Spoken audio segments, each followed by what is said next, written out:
Hi everyone, I hope you guys are doing well today. Quick question, when I turn off my mic, can y'all still hear me? Like, is there a way for y'all to still hear me if I turn off my mic? And if so, where are you hearing me from? The web camera? Because if so, I might have said some very questionable things and not even know it because I thought the mic was off.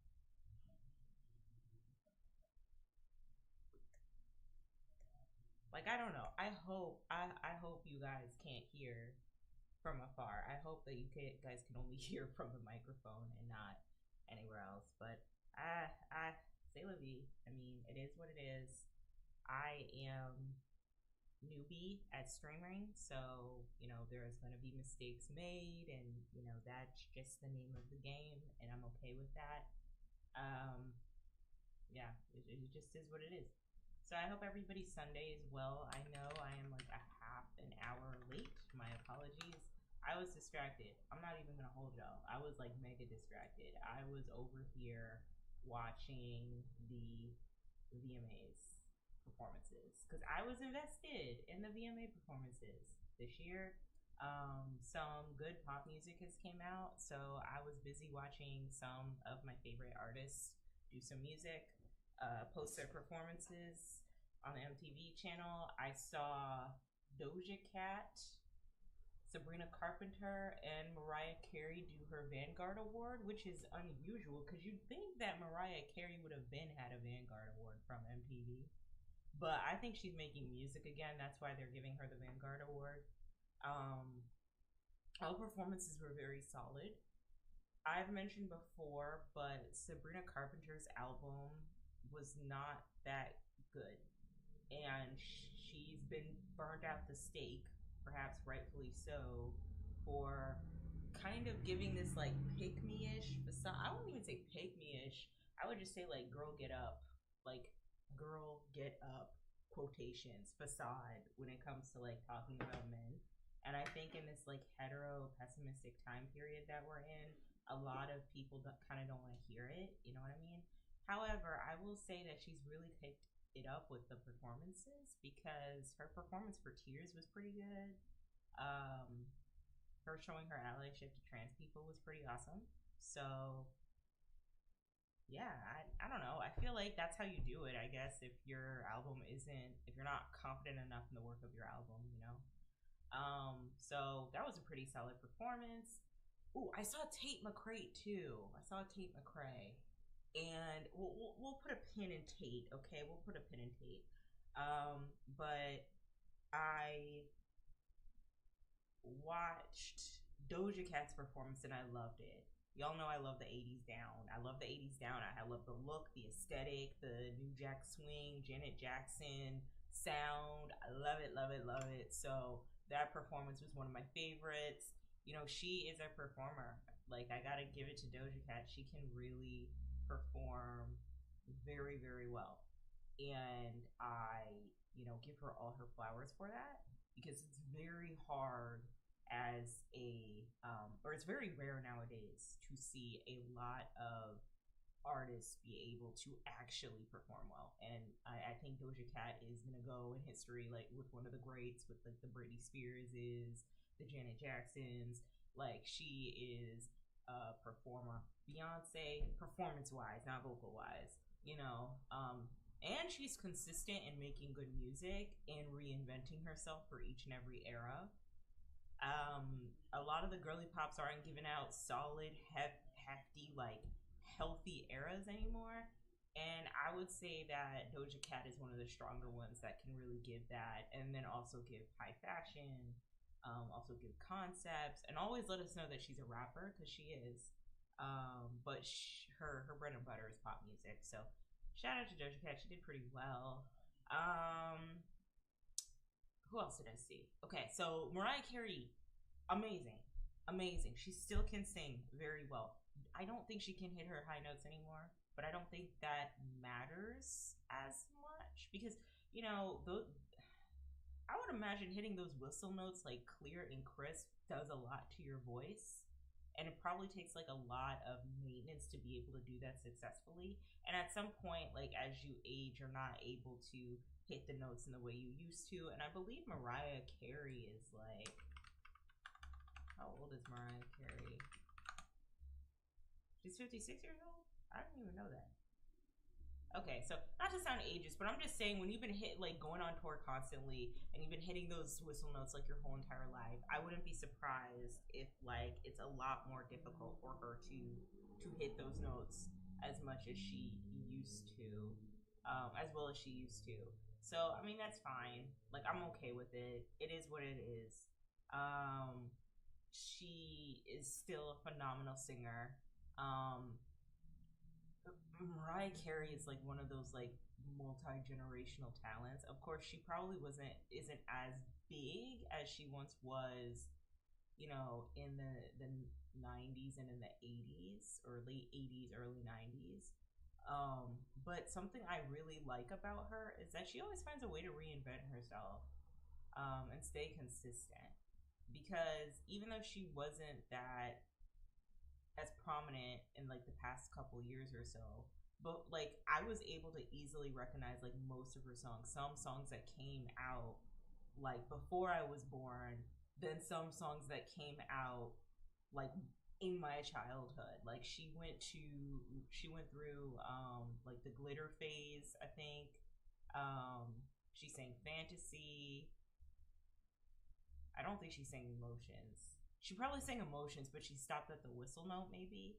And then she sang Cause It's My Life. She sang that song, and I remember, bro, that song used to go like multi-diamond, triple diamond platinum in my mom's 2006 Forest Green Ford Expedition Explorer. Not even 2006, 2004. 2004. Yeah, that was a moment in history for me. That was an era. Like her music was everywhere. We Belong Together was on the radios. Like she still has it. And so I'm excited to see because like she debuted her new song in the Vanguard performance. So I'm excited to see what she does with this album. It's just really cute because like I was listening to her when I was a kid. Now I'm listening to her again as an adult. Like I don't know. It's just like warms my heart. You know what I mean? Like artists like Mariah Carey and Beyonce that I kind of like grow up with or see my parents grow up with and then I appreciate, you know what I mean? So that's nice. And then Tate McRae, I saw her performance and I really wanted to see Lady Gaga's performance because I don't know, but like the last performance that like really stuck in my mind of Lady Gaga at the VMAs was the 2009 VMA paparazzi performance that Lady Gaga did. That performance was phenomenal. Like I loved that performance. I remember 15-year-old me did not know what to do. She was in shambles. 15-year-old me was in shambles. I was like, girl, this is amazing. This is art. You know what I mean? When she started bleeding and then being suspended in the chandelier, and then you find out that this is a commentary on how y'all treat celebrities and how you like idolize them, and then when they do something you don't like, or like you fall out of love with them, like just brilliant. So I really wanted to see her performance, but I'll probably see that after this stream. And then Tate McRae's performance. Tate McRae is like a really good performer. Like I'm not gonna sit up here and act like she can't dance and she can't sing. She can dance and she can sing. She can hold a note, you know what I mean? And it looked like the performance she did or the choreography, it looked like the dancing was choreographed by Paris Global. I don't know. There were just some inklings and some ideas that I had. Like Paris Global likes to have like his center character or his center singer, his main performer, like being followed by a group of dancers. That's something I noticed that like Paris Global does. I think their name is Paris Global. Let me see.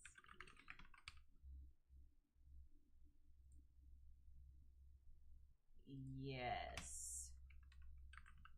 choreography list. Level Up, How You Sleep, Shakira. It's either Paris Global. Who choreographed? Who choreographed?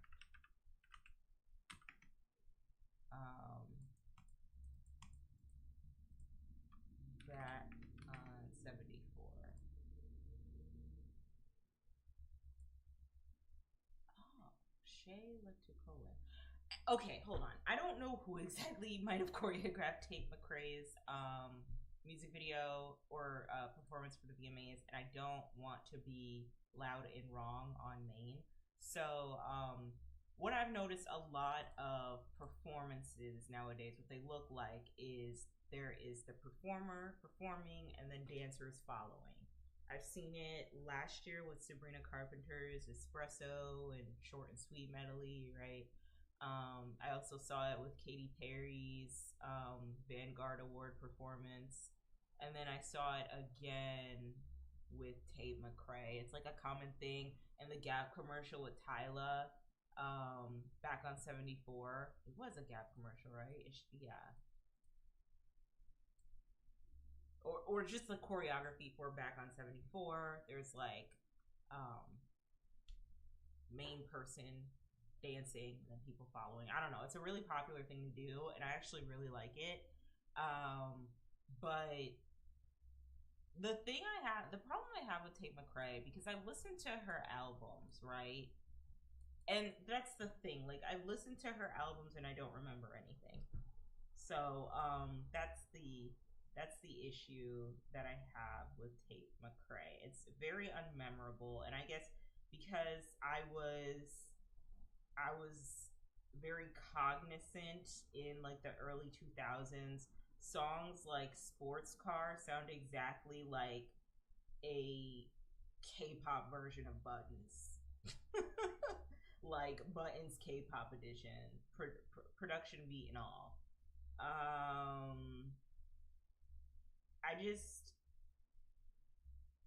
and like there were controversies about Tate McRae because she was working with Morgan Wallen, and a lot of her more progressive audience did not like her working with Morgan Wallen for that song. That's What I Want. I listened to a snippet of that song. I think I either listened to a snippet or the whole song. It wasn't memorable to me. All right. I just feel like what she tries to do, I feel like Tinashe has already done and will probably do, like, could execute better. I don't know. There's just, I don't know how to put it. It's like, so I've compared Addison Rae and Tate McRae before. I'm gonna do it again. Like, one wants to be a regurgitated copy of like the next Britney Spears, right? Like they just want to just copy verbatim, formulaically what was done in the early 2000s. That's Tate McRae. And Addison Rae wants to do like this weird, artistic, like almost seance-y type of journey into embodying Britney Spears, right? But like neither one of them are ever going to be as close to Britney Spears because there can only be one Britney, you know? Like there can't be multiple Britneys. In order to get that effect, you have to have like super unique charisma on your own, and then also you have to, in order to be a pioneer like that, because it's not just Britney, it's also like Mariah Carey, Whitney Houston, Michael Jackson, Beyonce, Rihanna. Like you have to have like a clear grasp and understanding of like the time that you're in. Like you have to do some monumental things given the time period or the decade of work you put into your career as an artist, in my opinion. And so you're like, it's not gonna really sound that original when I'm listening to Sports Car and it sounds like a K-pop edition of the Pussycat Dolls song Buttons. You know what I mean? I would say Addison Rae makes better music, but Tate McRae has more talent. So, but I don't know. I think that the closest thing we get to a version of like Pop It Girl, which is I think what they're trying to push themselves as this like the main like super pop like almost like Y2K type of it girl is probably Tinashe, but she's independent, so it's gonna be that much harder for her to you know push her push her brand. I guess she needs like a backing of a label. You know what I mean? Unfortunately, um, but who knows? Maybe the music industry will change and people will, prioritize buying directly from the artist, and then maybe Tinashe will blow up because the way I get stressed out by the way, well, not stressed out, but the way I get annoyed by how people just steal from that woman and do not give her any credit. They don't give her any credit, and they just steal. They just steal. I just don't like it. I don't like it. So yeah, the VMA performances so far were pretty good. I'd say my favorite was Doja Cat. It was the most memorable. I'm glad that she's coming back to pop music again. I'll have to watch the Lady Gaga one after this. I listened to her song Dead Dance, and ooh, I'm not supposed to say that word on YouTube. And I think I did. The unalive dance, I guess is what we're calling it on YouTube. I liked it, and I liked that it was directed by Tim Burton. I think Tim Burton's cool. Except for that one comment he made. It's weird because he made a comment about how he doesn't like to put black people in his movies and in his productions, but then I think Wednesday Addams has a black character in the production, like the Wednesday show. But like, I don't know. The, Tim Burton's best work to me was like the stop motion stuff. So like Corpse Bride and Nightmare Before Christmas and all that. And Sweetie Todd. I like Sweetie Todd. But I don't think Wednesday Addams is a character that needs to have a standalone. I think a lot of people, a lot of gooners are obsessed with Wednesday Addams, which is a little weird because she's like a girl. She's a young girl, so I think that's a little weird. But gooners love Wednesday down, and they also love Jenny Ortega down. And I think Tim Burton wanted to make his own Harry Potter, and so he made Wednesday and had her get shipped off to boarding school. Really know what to do with that information. Okay. So yes, today some interesting things are happening. I actually had to put a pause on my deck because it was too long and I was incredibly tired. And so I think I'm going to use the remainder of today to kind of talk about my like hot takes about music. That's why I titled this K-pop versus country, which one I hate more. And there's a twist. Okay? Because I have thoughts about K-pop, valid criticisms that I've talked about before. And I also have like very strong beef with country. And so like by default you guys could probably guess which type of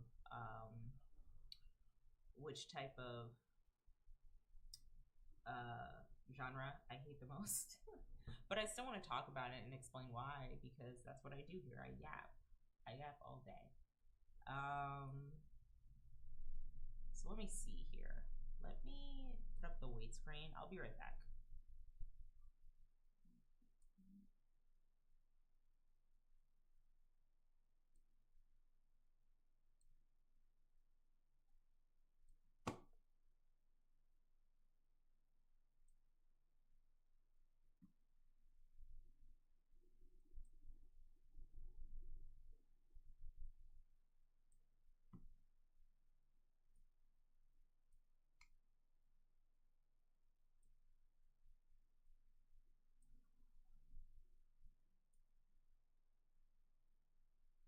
Ooh, that doesn't work.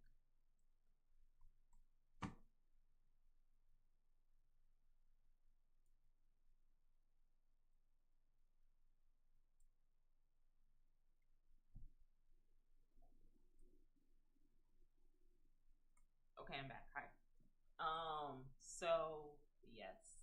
I also think I like doing my musty decks but I think I should probably show my face more.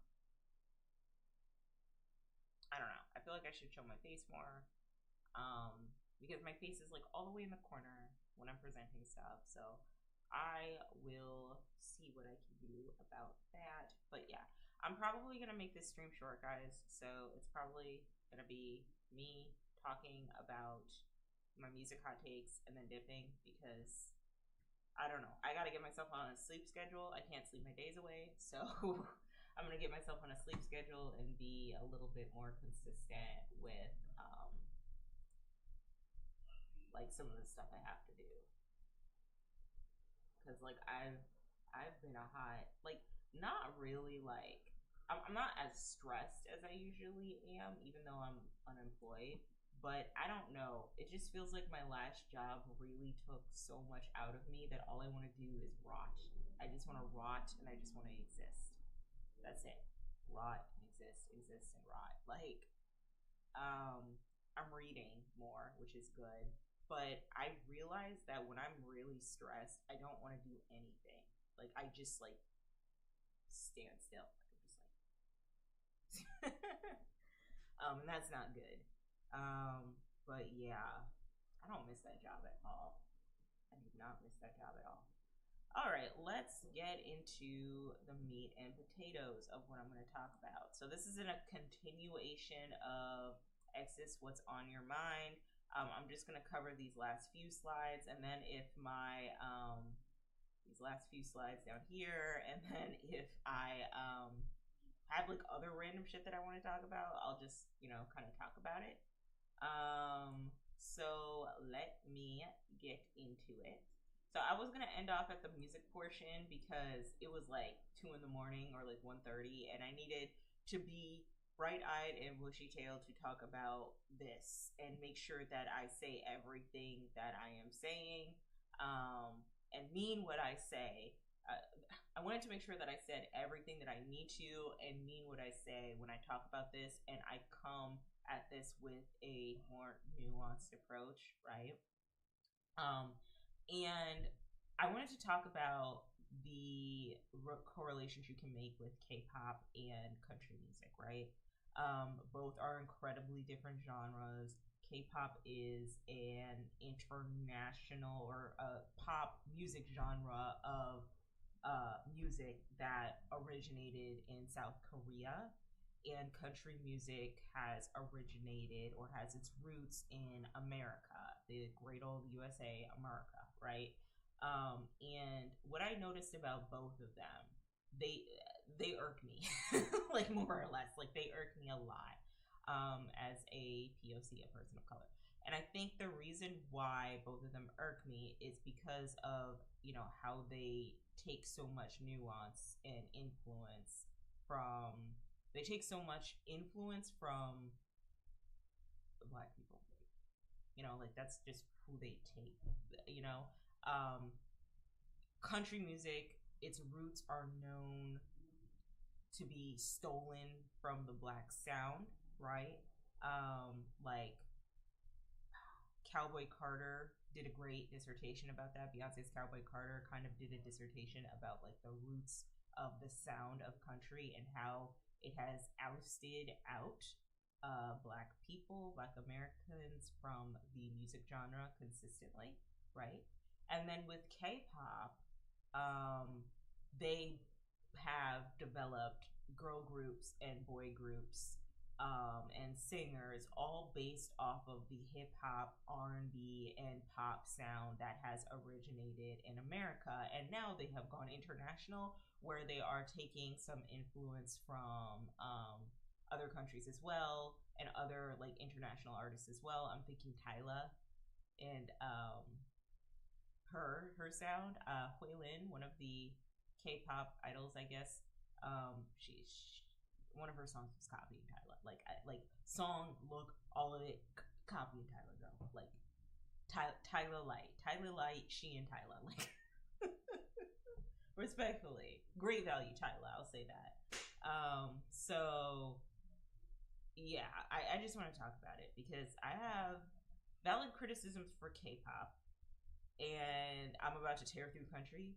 And I actually was about to rip K-pop a new one when I was gonna talk about this. I was really gonna go in and be like, "Fuck K-pop! They steal from black artists," and then their stands are over here making defending, um, you know, their idols in the name of putting down the black artists that like originated the sound. Which, girl, let me talk about it. Let me talk about it, okay? Because something that pisses me off about like fans, and I've literally met people who are like this, is that they will literally like K-pop is the prime example of y'all love black culture on other people, on other races of people. Y'all love black and ethnic culture on people who are of a lighter ethnicity than us or other POC. Like that's just like what y'all like, okay? Um, I've had full blown arguments, or not really arguments, but like debates with people who will, to my face, say that hip hop is worse than K-pop. However, K-pop dead ass has been like its origins and its roots are from hip hop and R&B. It is so nefarious to me that if you just pay attention to like Western like music, you can like hear the production beats of like modern day K-pop that were utilized like 5 to 10 years ago in Western culture. I'm so sorry. There's that one song by that one artist. Shoo, Kiss a Kitty. Kiss a Kitty sounds like Say So by Doja Cat. And that was like that popularized in like 2019, again 5 to 10 years ago, you know. And like the stands will look you in your eyes and be like, well, no, that's not true, that's like, you know, they're not doing that all that much, and I just don't understand. And I just find it really really rich how, you know, mostly you're probably arguing with like 14-year-olds, and you know they're not like, at the end of the day, when you're 14, you're gonna go to bat for your faves because you know you don't really have like a lot. You haven't really like fully touched grass in a way that like a person who's lived on this planet longer. But at the same time, like fully grown adults who act this way too, it's just weird, you know, because you don't have to like hip hop, you don't have to like R&B, you don't have to like pop music, right? From Western culture, but like you at least have to pay it respect, and that's all I'm asking. Yes, there's a criticism that like there's a lot of gangster rap and drill music that is popularized in modern day hip hop music in the Western culture. Yes, and yes, there is an agenda, and it's been a proven agenda that the reason why they keep pushing that type of music in the hip hop space is because they want to continue like the they want more prisoners in the jail system, right? Like in the justice system, they want more prisoners in the justice system, and so they will infiltrate and make influences, create influence based off of the music we listen to, where they hype up street culture, right? They hype up street culture in the music. Think it's cool, it's badass, it creates feelings in you of doing debaucherous things that will inevitably end up with you going toe to toe with the U.S. justice system, and that is to create a way for modern day slavery in American culture today. Because when you are a prisoner, now you can't. There's a lot of things you really can't do. And you are basically owned by the state, and it's like a cycle of like they're in the business of wanting to keep you in prison constantly and have you stay there. You know, you can get free labor, prisons get free labor, cheap labor, all that, all right, at the expense of prisoners who have gone to jail. And like the mindset is, well, you're a criminal, so, you know, that's what happens. You do the crime, you do the time. However, if the music industry does have an impact on how people think and how people are perceived, and can go as far as to influence people on like some of the decisions that they make, is it not fair to is it fair to criticize how they're potentially the reason why a lot of people end up in jail? You know what I mean? And I say all that to say that, you know, some people might not want to listen to hip hop music for that reason. Some people might not want to mess with hip hop for that reason. At least the drill aspect of hip hop. When it comes to women in hip hop, however, I do think that there is a need to, like, I think that because of sexism, people compare women talking about their pussies in like however way they want to, however raunchy, filthy, disgusting way that they want to, as like comparable to men talking about unaliving each other. And I'm here to tell you that it isn't the same. Can it sometimes teeter along the lines of characterizing? Yes. But let's have a conversation. If you saw Blackpink rap a song similar to Savage, talking about the same content from Savage by Megan Thee Stallion, do you think that they would be received a lot better than Megan? Even though Megan has done I'm a Savage, you know, and like that's my problem is that again with K-pop, y'all like the black sound, but just not on black people. And I think K-pop, the industry of K-pop, understands that.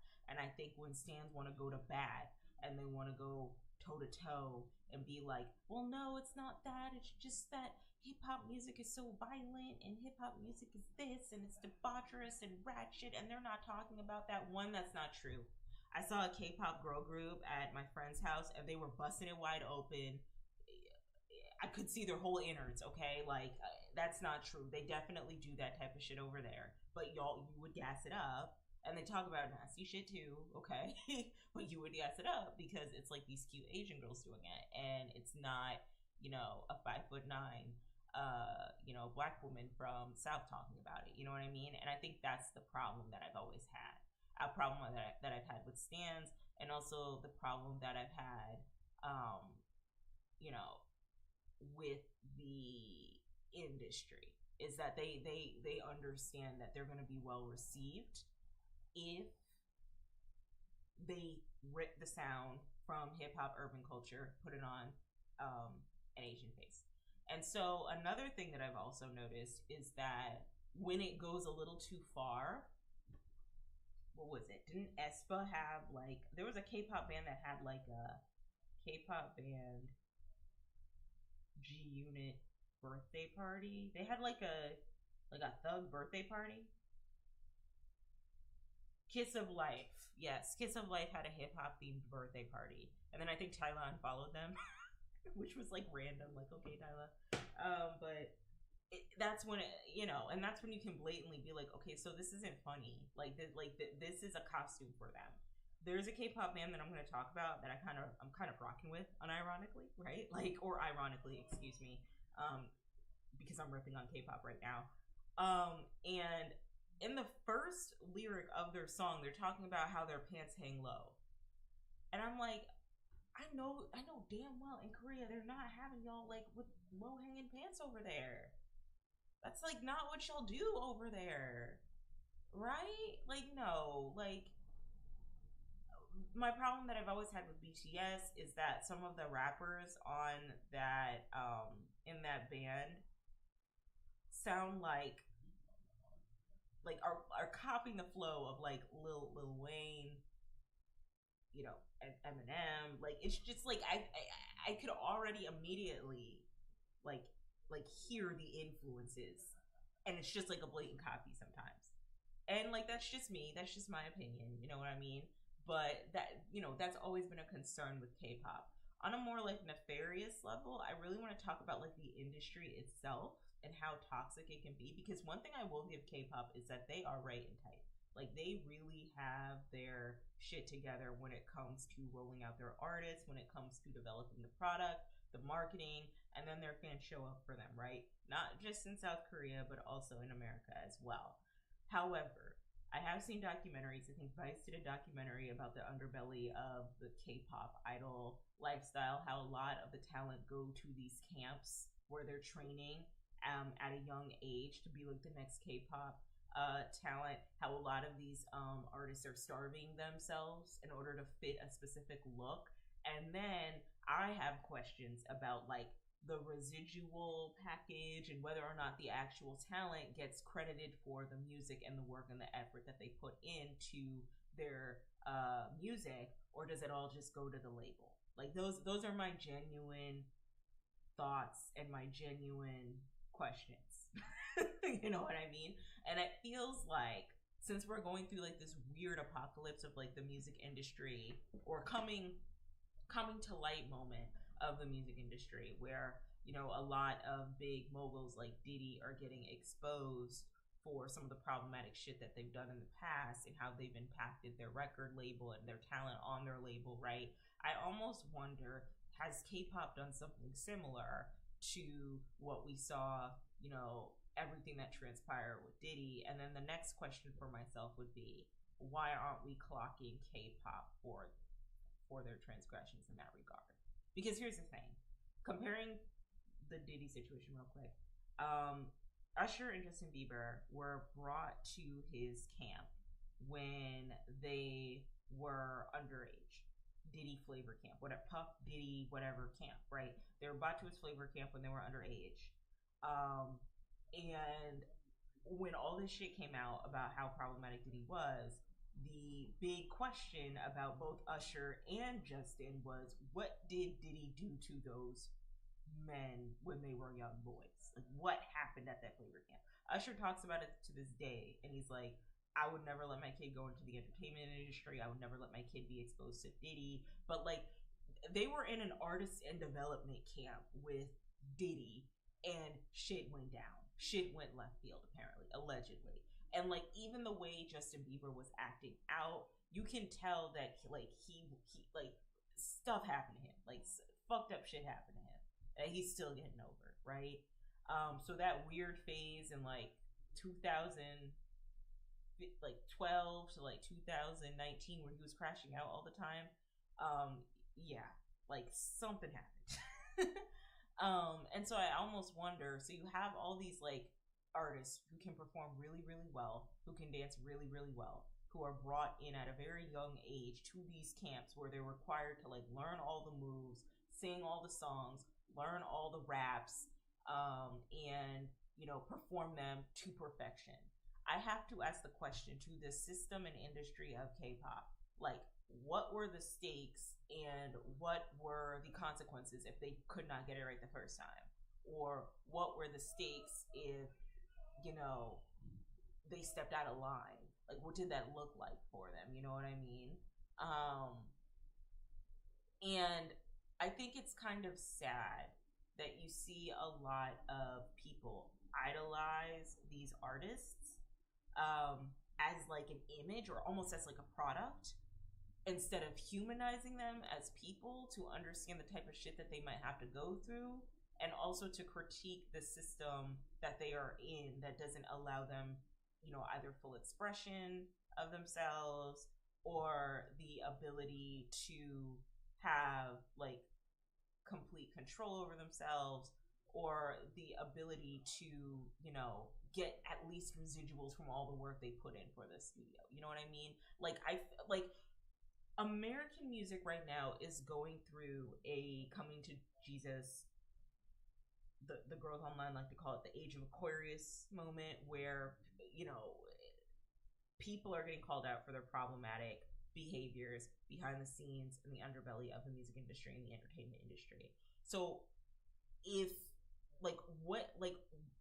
why aren't we clocking what's going on over there and what could be potential like awful things that could be happening allegedly in that industry, overseas in South Korea? Like, why aren't we doing that? Because we know it happens. I've heard of some artists who have, unalived themselves.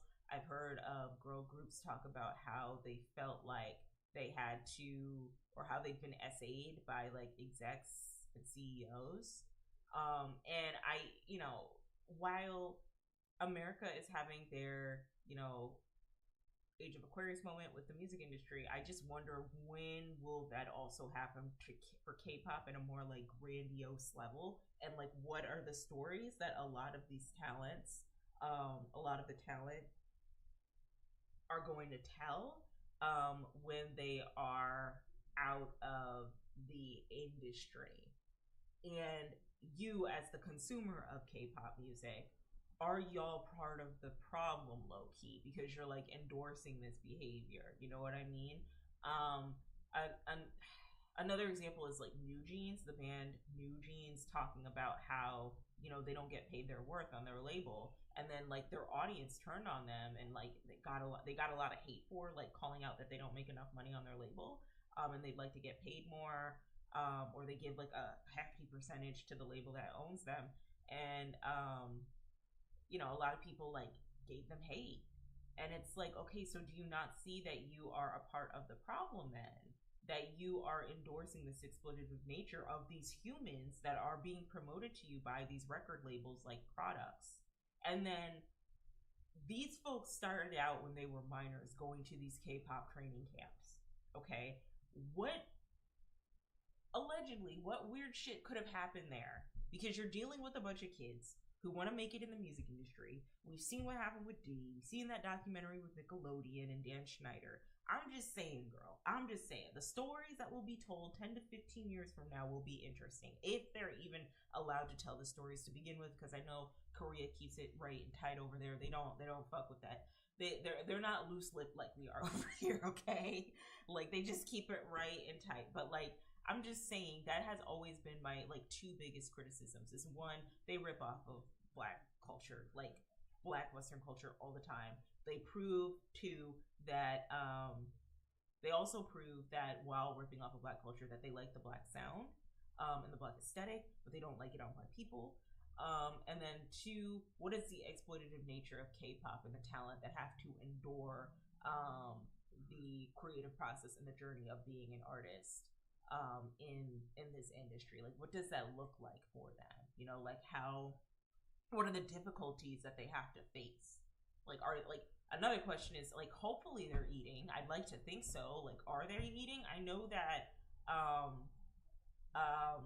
Blackpink, their weight came out and it showed that they were severely underweight, which I do not promote at all. But like, that's the beauty standard over there, is for you to be like petite and thin and underweight. You know what I mean?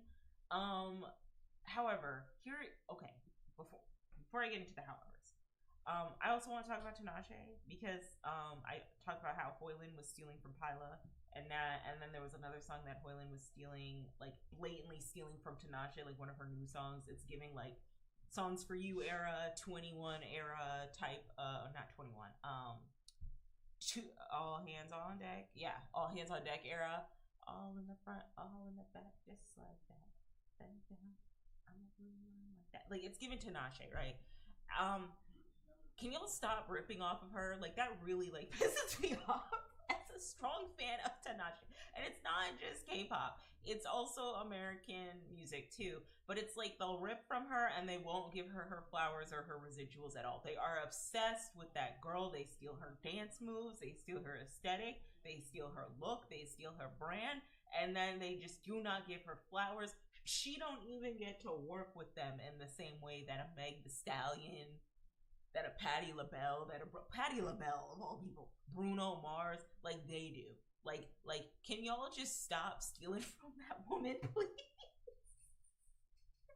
I don't know. There's always just been like a weird fabrication that I've seen about K-pop, where it feels like even when the girls are talking about, the artists are talking about who their influences are, and they say, "Oh, my influences are Janet Jackson, Lauryn Hill, Beyonce, da, da, da." And it's like, girl, are they those really your influencers? Is that what that's what your label is telling you to say? like I really do be questioning that, and then, like, I say that around a bunch of stans, and they're like, "Well, how dare you say this?" and da, da, da, da. And I just don't get it. And one thing I will say about stan culture, it's okay to like what you like. Like, that's absolutely fine for you to like what you like. Like what you want to like, girl. Like what you want to like. But also, but also don't let it consume you. Like, please don't let it consume you. It's never that serious. I'm sure. It seems like the K-pop girls really appreciate, like the idols really appreciate when the fans support them. And that's, I guess, or like if their label tells them to appreciate them. But like, it's not worth like losing your integrity over or getting really nasty and angry over. You know what I mean? It's never, ever, ever, ever going to be worth that much. And I need people to understand that. Like, not everyone's going to like what you like. And just because they critique your faves with valid criticisms of, hey, this sounds like a song that came out 10 years ago, it doesn't mean that you get to, like, call them out their name and call them a bitch and everything else. So, yeah. With that in mind, I'm going to talk about some of the positives that I've noticed about K-pop is that they do reach out to, Western audiences, and they're making more of an effort to become more globalized and reach out to the audiences that they are influenced by. And that I absolutely appreciate. Also, it wouldn't be so far-fetched to believe that there are probably producers that produce a lot from America that produce a lot of the songs for K-pop as well. And again, that is something that I appreciate too. Very quickly, I want to spotlight this K-pop. I don't know if I'm gonna. Ooh, well, it's bad quality on my computer, but like I don't know if I'm probably gonna watch K-pop. Um, really. But what I like about the series is at least they're making a really strong attempt, like a very, very strong attempt to cross the bridge between the artists that have originated the hip hop, R&B, and pop sound versus the K-pop bands that are, you know, taking from the sound or influenced by the sound. And that is something I appreciate. And I do appreciate how they make more of an effort to work more with, artists in America today. That I can give them their flowers for. And it seems like there's an adamant push for that. It's not just like they're ripping off of hip hop, R&B, pop music, and then they're like, all right, girl, let's not have the Americans like in our music at all. No, they're like, offering an olive branch, or America's offering an olive branch to them. I don't know. But they're like offering like a chance to do collaborations. That's probably why Megan is like still so successful, because she isn't just staying predominantly in, the hip hop American music space. She's reaching out to the K-pop space, and like her song Mamushi is like, taking off over there. You know what I mean? And I respect that so, so much, At least that's like an effort and a step in the right direction. The show K-pop is about American artists who a lot of these K-pop artists, I guess, are influenced by. These American artists work with a K-pop group of choice. And it's like a versus where the American artist will have a song for them to perform. So for example, I guess the first episode is with Patti LaBelle and Megan Thee Stallion. The American artist will have a song. Each artist will have a song for them to perform. The K-pop group, I guess, performs it, and then the audience votes on which song was the strongest, which I think is a very creative concept. So like Megan Thee Stallion's Savage, and then Patti LaBelle's whatever Patti LaBelle does, whatever Patti LaBelle's song is. And then like a girl group will perform both songs, and the audience will vote on which one did it better. I guess is the concept. But I do like that they are like actually making an effort to work with the talent that they are influenced by. That is nice. I like to see it, and I support that. I also have put K-pop in the category of, if I'm missing a particular sound from my favorite artist in America, like my favorite hip hop artist, my favorite R&B artist. For example, I miss the hot pink era of Doja Cat's Say So, right? I'm gonna go I'm gonna go and listen to this song, "Kiss a Kitty" by Chu. That's what I'm gonna do. That's exactly what I am going to do. Okay, because it gives Doja Cat "Say So" from 2019. Like, I could listen to Doja Cat, but like, if I want something new, if I want something fresh, I'll just like listen to them. You know what I mean? Which I'm okay with that. Like, I've just kind of accepted that, like, when it comes to like innovative sounds, K-pop might be 4 or 5 years behind, 5 to 10 years behind what American music is doing. And you know, it is what it is. I also hope that like the more K-pop gets like influences, because now K-pop is getting influence from Afro beats too, and like piano, pop piano, like Tyla and all that. Maybe like they'll come up with their own original sound from that. Hopefully, I don't know.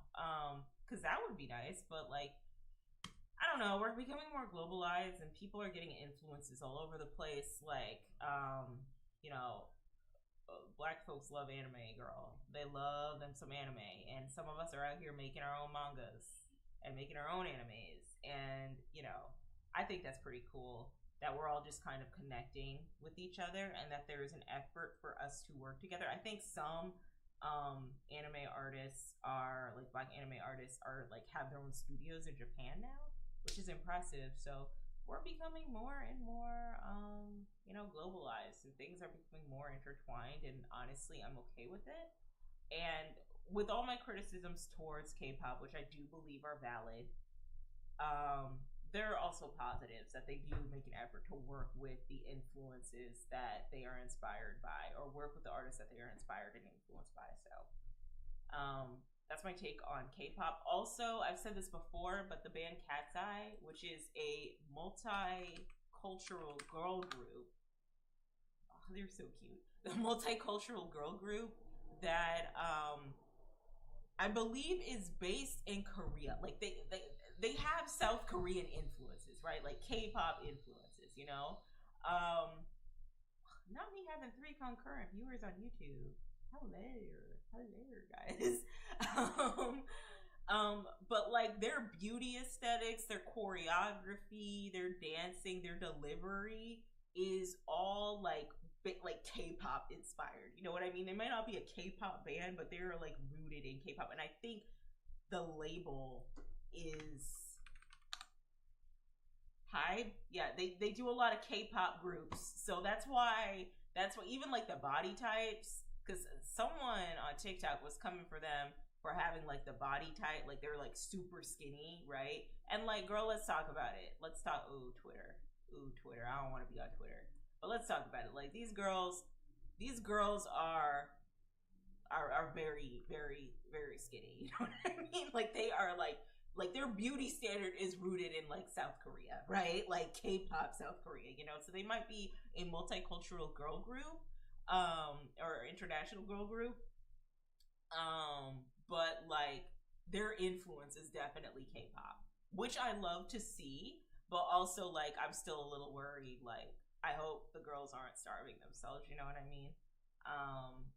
Unfortunately. And you know, some girls are just naturally this small, so it is what it is. But like, what is going on back here? What is this nonsense back here? Oh my god. But yeah, they're pretty cute, and I love them. I think my faves are Manon and Lara. I think they're my favorites. And then, girl, they be dancing so well. Like some things can't be taught. That's all I'm gonna say. And I think to have a petty criticism towards K-pop is that some of the girls don't be dancing the way they need to some of these songs. I think Blackpink and XG is also not like a K-pop girl group, but they dance well enough. But like, nah, Cat's Eye really be throwing it back. And like sometimes some of these songs they be dancing to really requires you to throw it all the way back. Like I remember watching like the gnarly fan cam dancing videos that they did, and the way some of them were really like popping that shit, I was like, hell yeah. As you should, you know. Like, come on now. So yeah, I like me some Cat's Eye. I think they're very cute. I like what they represent when it comes to like different ethnicities. When it comes to body types, not really, but like I'm not going to. This is progress, I guess, for like a Korean music label. You know what I mean? So, it's a marathon, not a race. Maybe in like 10 years they'll have their own body positivity era, I guess. It also might be a cultural thing that they really want people to be like super skinny. I don't know. I remember talking with somebody who went to Korea. This is why I need to go travel more and go to South Korea to experience this myself. But they were basically saying that like outside.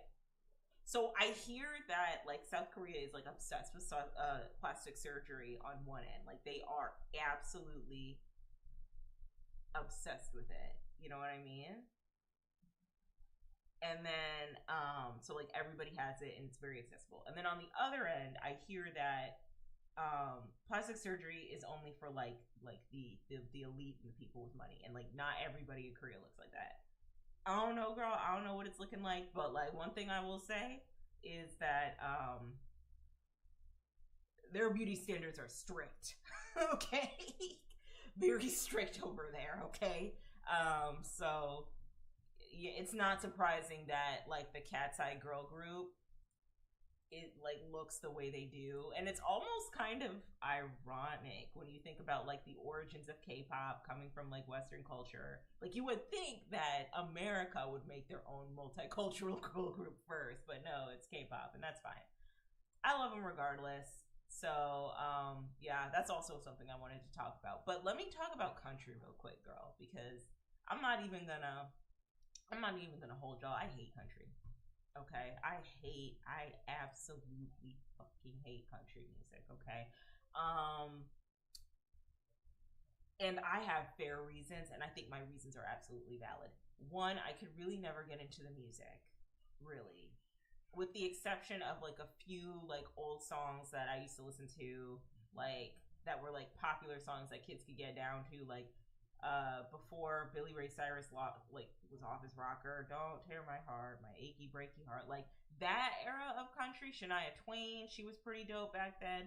Man, I feel like a woman. Old school country like Johnny Cash and Dolly Parton. I'll always love Dolly Parton.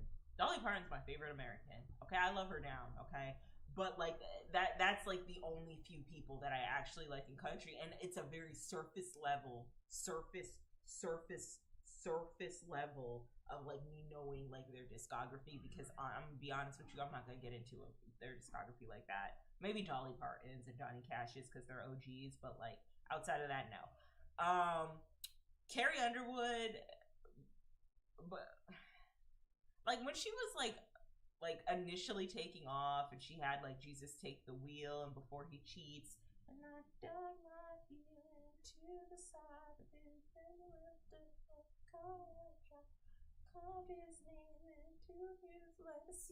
yeah. Okay, so that song's good. But like I'm not gonna lie to y'all, like my interest in country music depleted drastically as I got older. I think it started in high school because like the kids over there in Connecticut, they love them some country back then, you know.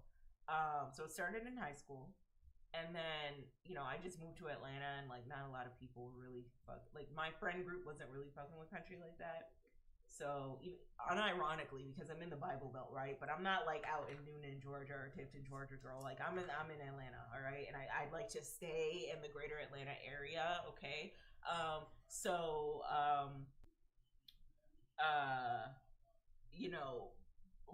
The friends that I was around and influenced by, the girls weren't listening to country like that, I guess is a way to put it, if I can put it that way, if I can put it eloquently in that way, you know what I mean?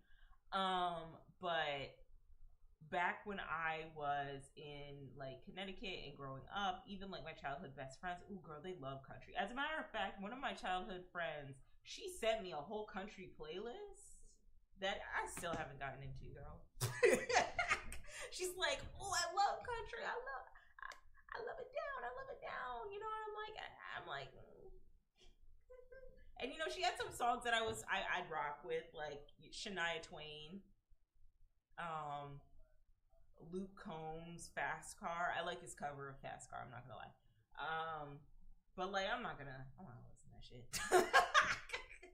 Just like I know she didn't listen to like the SZA song I sent her. You know what I mean? So like, um, it is what it is. But I think the problem with country that I have, that I really just have a strong disdain for, is where K-pop has like ripped and like taken the sound of black music and put it on Asian faces, but also offers to reach out to the influences and work with the influences that they are inspired by. Country music does not do that whatsoever. And I'll going back to Beyonce's Cowboy Carter album. It's a great album. I listened to it way more than Renaissance, but Renaissance is still my favorite album. So I don't know how that works. Like, I don't think I like Cowboy Carter as much as I want to like it. I like the journey of Cowboy Carter. But like I said, that was an album that was explaining the origin of the country music sound, where it came from, how it was kind of ripped from black people once again, and then how black folks in country, after the fact, were kind of ousted from the music genre. So yet again, we have originated the blueprint for a sound. It's taken by white people or non-black people and appropriated more or less. And then when we say, hey, can we chime in? Can we get back into that? Like I said, where K-pop's like, you know what? Sure, why not? You know, like, let's make this like a coexisting symbiotic relationship, right? Country music's like, no, no, girl, we're not gonna let you in, okay? And I would be okay with it if, for a couple reasons. I'd be okay with it if, one,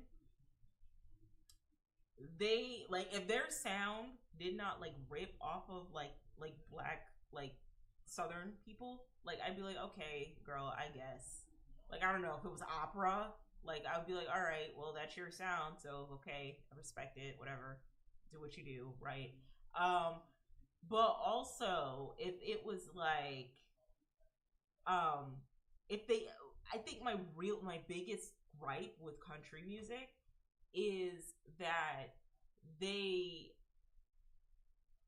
continue to rip off of the black sound, and then they still treat black people in that genre like shit.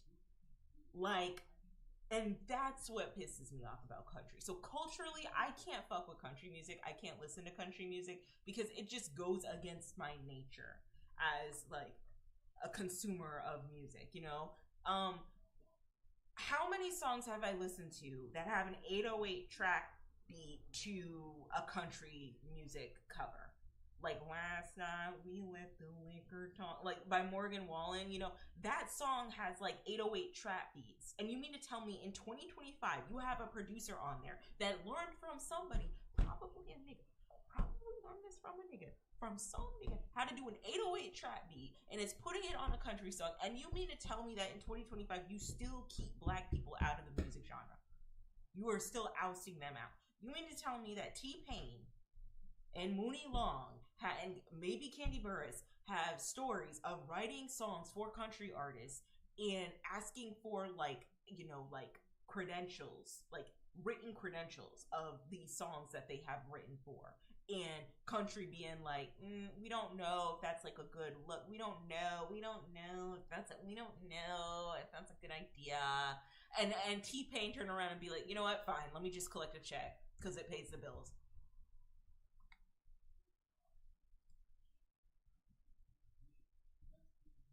What? What? Like, you're still like, it would be one thing if you like, okay, so it'd be one thing if you like knew that your sound originally came from black folks, like, and then you like interpolated and appropriated it however you wanted to, and like, you like, from then on out it was whitey, like it was like nothing but white folks working in the country music sound, right? So that comes with production, it comes with songwriting credits, it comes with your band or whatever. That'd be one thing, right? Because at least you're consistent. But you mean to tell me that like in 2025, y'all are still doing that fuck shit? And so then when, Beyonce calls it out, when she makes an album dedicated to her experience being at the CMA Awards, and then when artists like Tanner Adele and Willie Jones and Shabuzi and I forgot her name. She calls herself Big Red singer, country singer. It wasn't Reba. It's this black girl. I think it's Brittany Redder. Is her name Brittany Redder?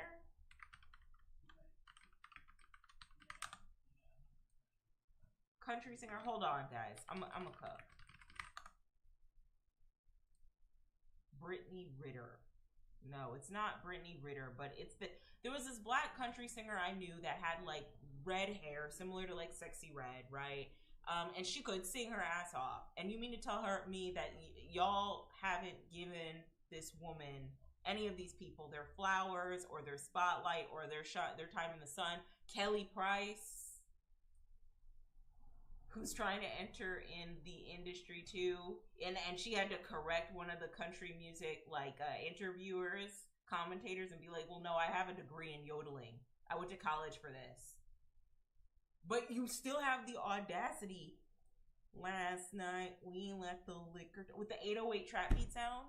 Like, are you shitting me right now? Are you shitting? Like, you're actually shitting me right now.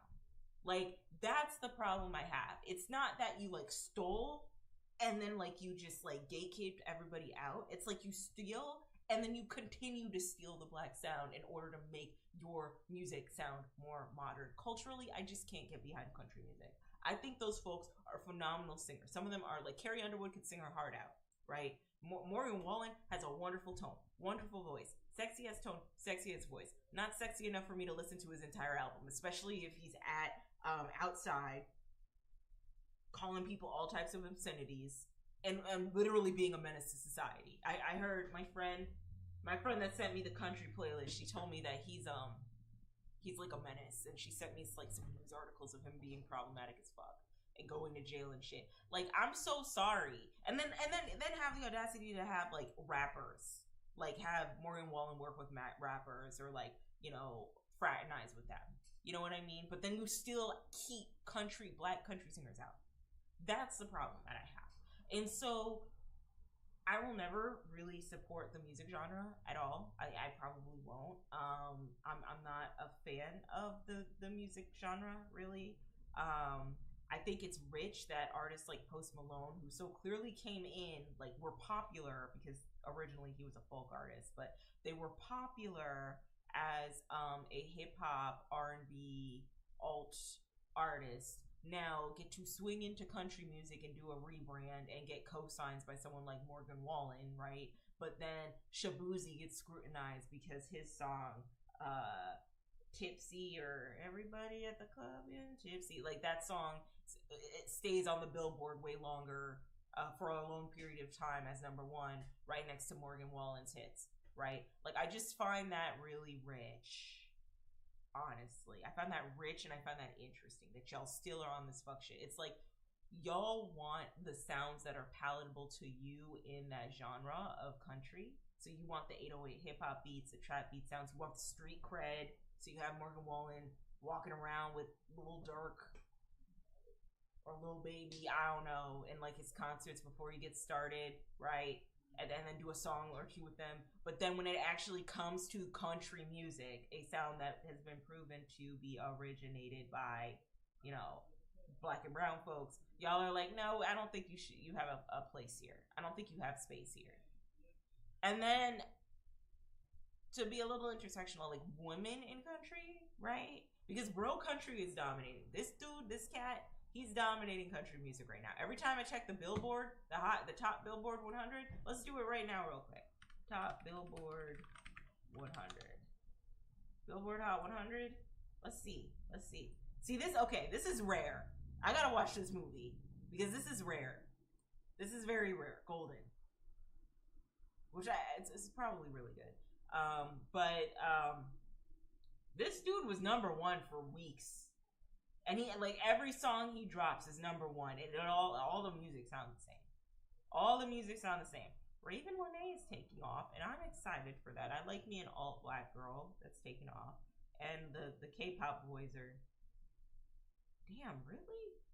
Let me go watch this movie after I'm done with this. But yeah, no, I don't really have a lot of respect for K-pop. I'm sorry, I just don't. Or not K-pop. I'm sorry, country music. I don't have a lot of respect for country music and the weird antics that they play. It's like they're doing like some weird separate but equal type shit. It's like, yeah, you guys can work with us, but only in hip hop. But like when it comes to country music, we really don't want y'all working with us. But then we're willing to hire black songwriters like T-Pain, Mooney Long, and Candy Burris to write our songs. But we also don't want your name accredited to the songs that you've written for. But you can collect this check. Girl, what? Girl, what? What? What do you mean you can collect this check? No, absolutely not. Absolutely not. So culturally, no, I will never support country music. I'll listen to a few songs here and there. I will support black country artists. Like I will make an effort to listen to them every so often. Again, I'm not really like a country music type girl.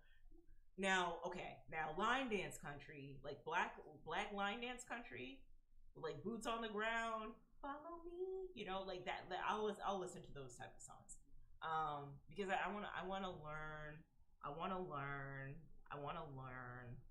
the line dances, and I want to go.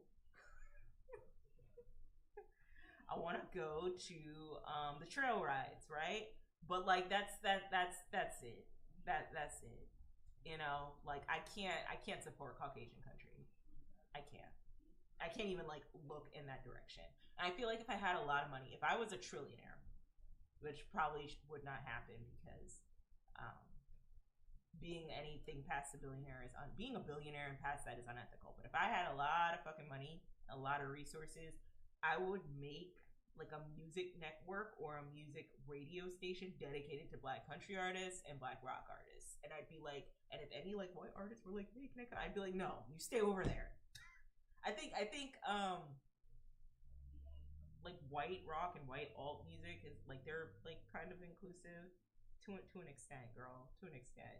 Like the alt people have to remind y'all, I guess. I didn't even know this about the alt community, but they have to constantly remind people that like alt goth metal, it's all political and it's all like anti-establishment. So like you really can't be like metal, I guess, and like punk and conservative. Like it just doesn't work. You know, like it's an oxymoron. You're a fucking poser.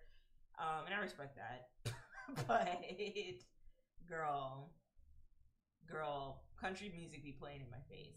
I also have a theory because country music has been very popular for the past 5 years. Apparently, rock music might be making a comeback. And I think that's why everyone thinks that like Beyonce's next album is going to be a rock album because it's gonna like rock music is making a comeback. Like I saw how that Pierce the Veil song, So Far So Fake, started, the guitar riff started trending on social media, and how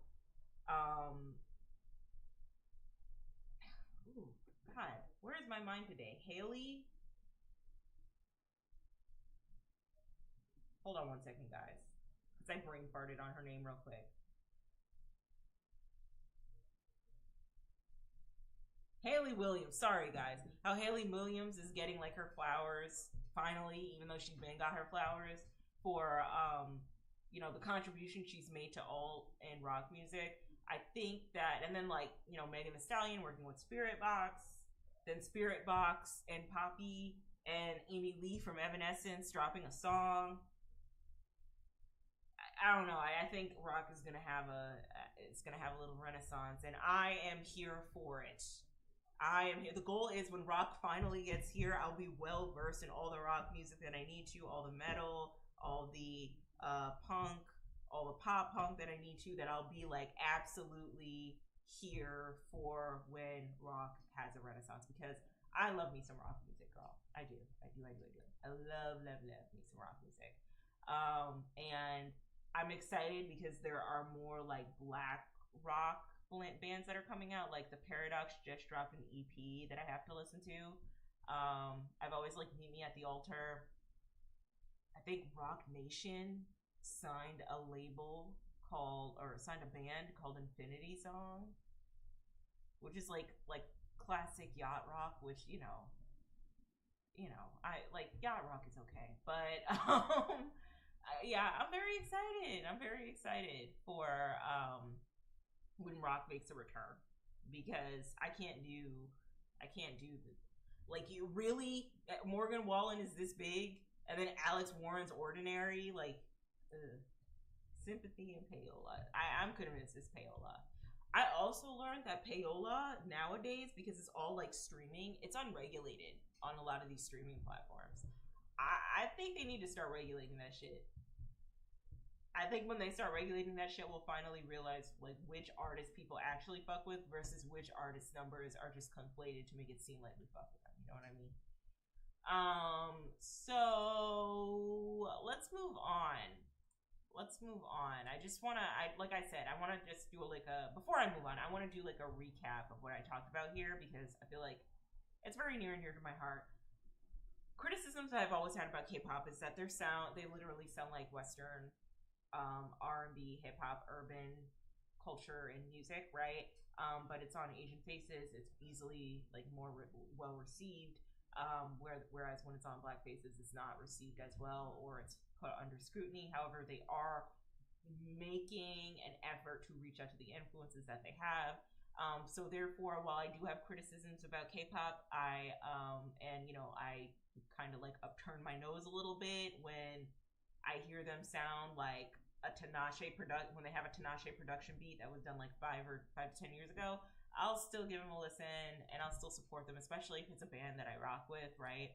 And then country music, I'm just not really fucking with. At least the white side of country, like I'm just not gonna listen to it. Like I'm sorry, like it hurts because Morgan Wallen has a very sexy voice, but like no, I'm not gonna support it. Absolutely not. Absolutely not. Okay, so Cortis Go. I think that's how you pronounce their name. Speaking of K-pop, and speaking of how I think that like if I have an itch for an artist sound that they're no longer doing anymore and I don't want to listen to their music, Cortis is a great example of this because I've listened to their song Go and they literally sound like Travis Scott, K-pop Travis Scott, and I'm not gonna lie, I miss old school Travis Scott. I miss, like Come Outside for the Night, Fiend, that era of Travis. I miss that era. I miss Astro World. I get those goosebumps every time you come around. Try to the side. Like I miss, I miss him. Like pre Astro World incident, Travis Scott, I guess is the way to put it. So when I listened to this band, my boyfriend showed me the song. And I was listening to it and I was like, oh, this is like, who is this? And he's like, K-pop Travis Scott. And at first, it was so funny. I was like, this is why I get so sick and tired of K-pop because they be stealing from Black folks and I just can't do it anymore. Like, why do they sound like Travis Scott? And then I listened to it again and I was like, oh, but this slaps. Like, oh, this slaps a little bit. And then I sent it to my friend because she's really into K-pop, right? And I sent her a message and I was like, you know what? At first, when I saw them, I heard them, I was like incredibly critical. But then I was like, hey, Travis Scott hasn't really came out with anything like noteworthy or that good in some time, and this scratches the Travis Scott itch that I need, so I would just listen to that for a minute. And she's like, that's fair. And I'm I like this band, I like their song. I don't really have like much of an attraction to the boys. I know part of it is like you have to have an attraction to the idols, I guess, and you have to find your husbando. I don't really have one. I don't think. He looks like a jolly dude with his hat. This was a song, by the way, where at the beginning they were like, we hang out with our pants hanging low, and I'm like, girl, where are you hanging out with your pants hanging low? Where? What do you mean by that? Like, but yeah, sure. Yeah, let's do it. Let's do it. But yeah, the song is good, and I like the music video. It was very like creative. And the mic is on when they perform. The mic is on, so I don't know. This might be another group that I rock with. They're called Cordis. Go. You can listen to them if you'd like, or if you're also on the side of I don't really want to rock with K-pop music. I don't want to listen to them at all. Like that's fine, But like I like their music, so I like that song. So go give them a listen. Go give them a listen. All right. So I want to talk about this real quickly because Lotto and Ice Spice have finally squashed their beef. They have finally squashed the beef that they had two or 3 years back when Ice Spice was getting the new pop or the new hip hop it girl experience. I like to call it. Apparently, every year or so for the past couple of years, we have seen like a new hip hop girl try to enter into the mainstream. I'd say it first started out with Cardi B. Technically, like Cardi B and Doja Cat, but Doja Cat was doing pop, so that doesn't count. But like, first it started out with Cardi B. She was a new like hip hop girl that they were gonna put on, right? Then it went like then it was Megan, then she was the hip hop girl they put on. Then it was Lotto's turn, right? With big energy, right? And then we got Coyle Ray had her little moment where they were hoping that she would be the next hip hop girl that they can put on. Then like Glorilla. And then I think everyone kind of started to catch on when like what was going on, like these labels churning out like a hip hop girl when it finally got to Ice Spice. And I think that's when people were like, okay, hold on. Wait a damn minute.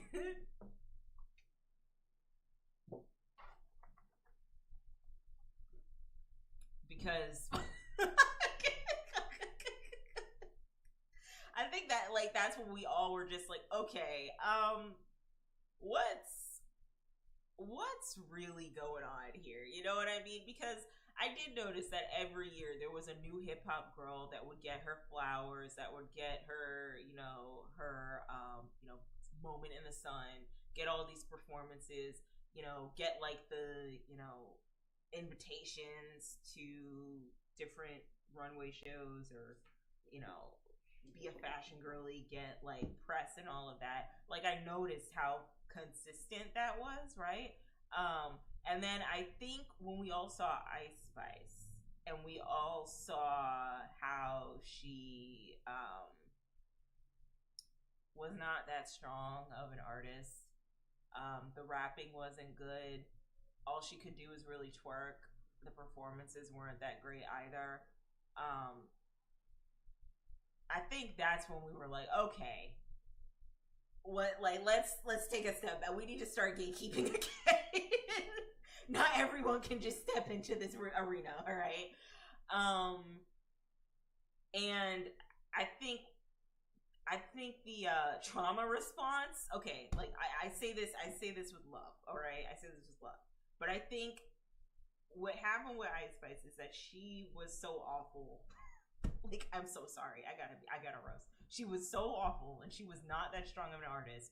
But I think social media was trying to make her like bigger than what she was. I think by default, people just ran to artists like Glorilla and Doechii, and they were just like, "Girl, like, give us something." Just give us something, girl. Like it can't end like this. Like it just can't end this way.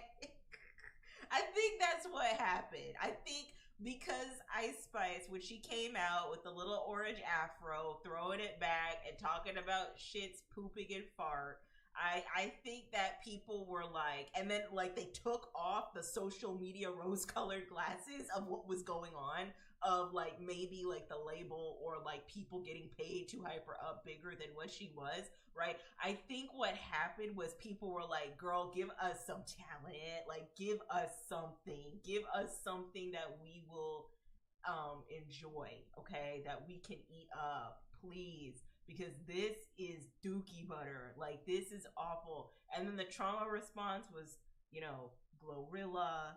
A lot of people like Sexy Red because she turned up. Oh, Sexy Red is another one. Sexy Red had her moment in the sun where everyone was turning up to her music. It's like every year they had a new rap girl, you know what I mean? And then finally, I think things like the order of how hip hop probably should be like was at peace when Doechii won a Grammy for best female hip hop album. I think the order was regulated, right? Like things were aligned the way they should be, because it's just like we're letting everybody and their mama, the girl with the fattest ass, the girl with the prettiest face on the mic and in the studio, and homegirl can't rap. Okay, and we just putting her on. Okay, we just putting her on.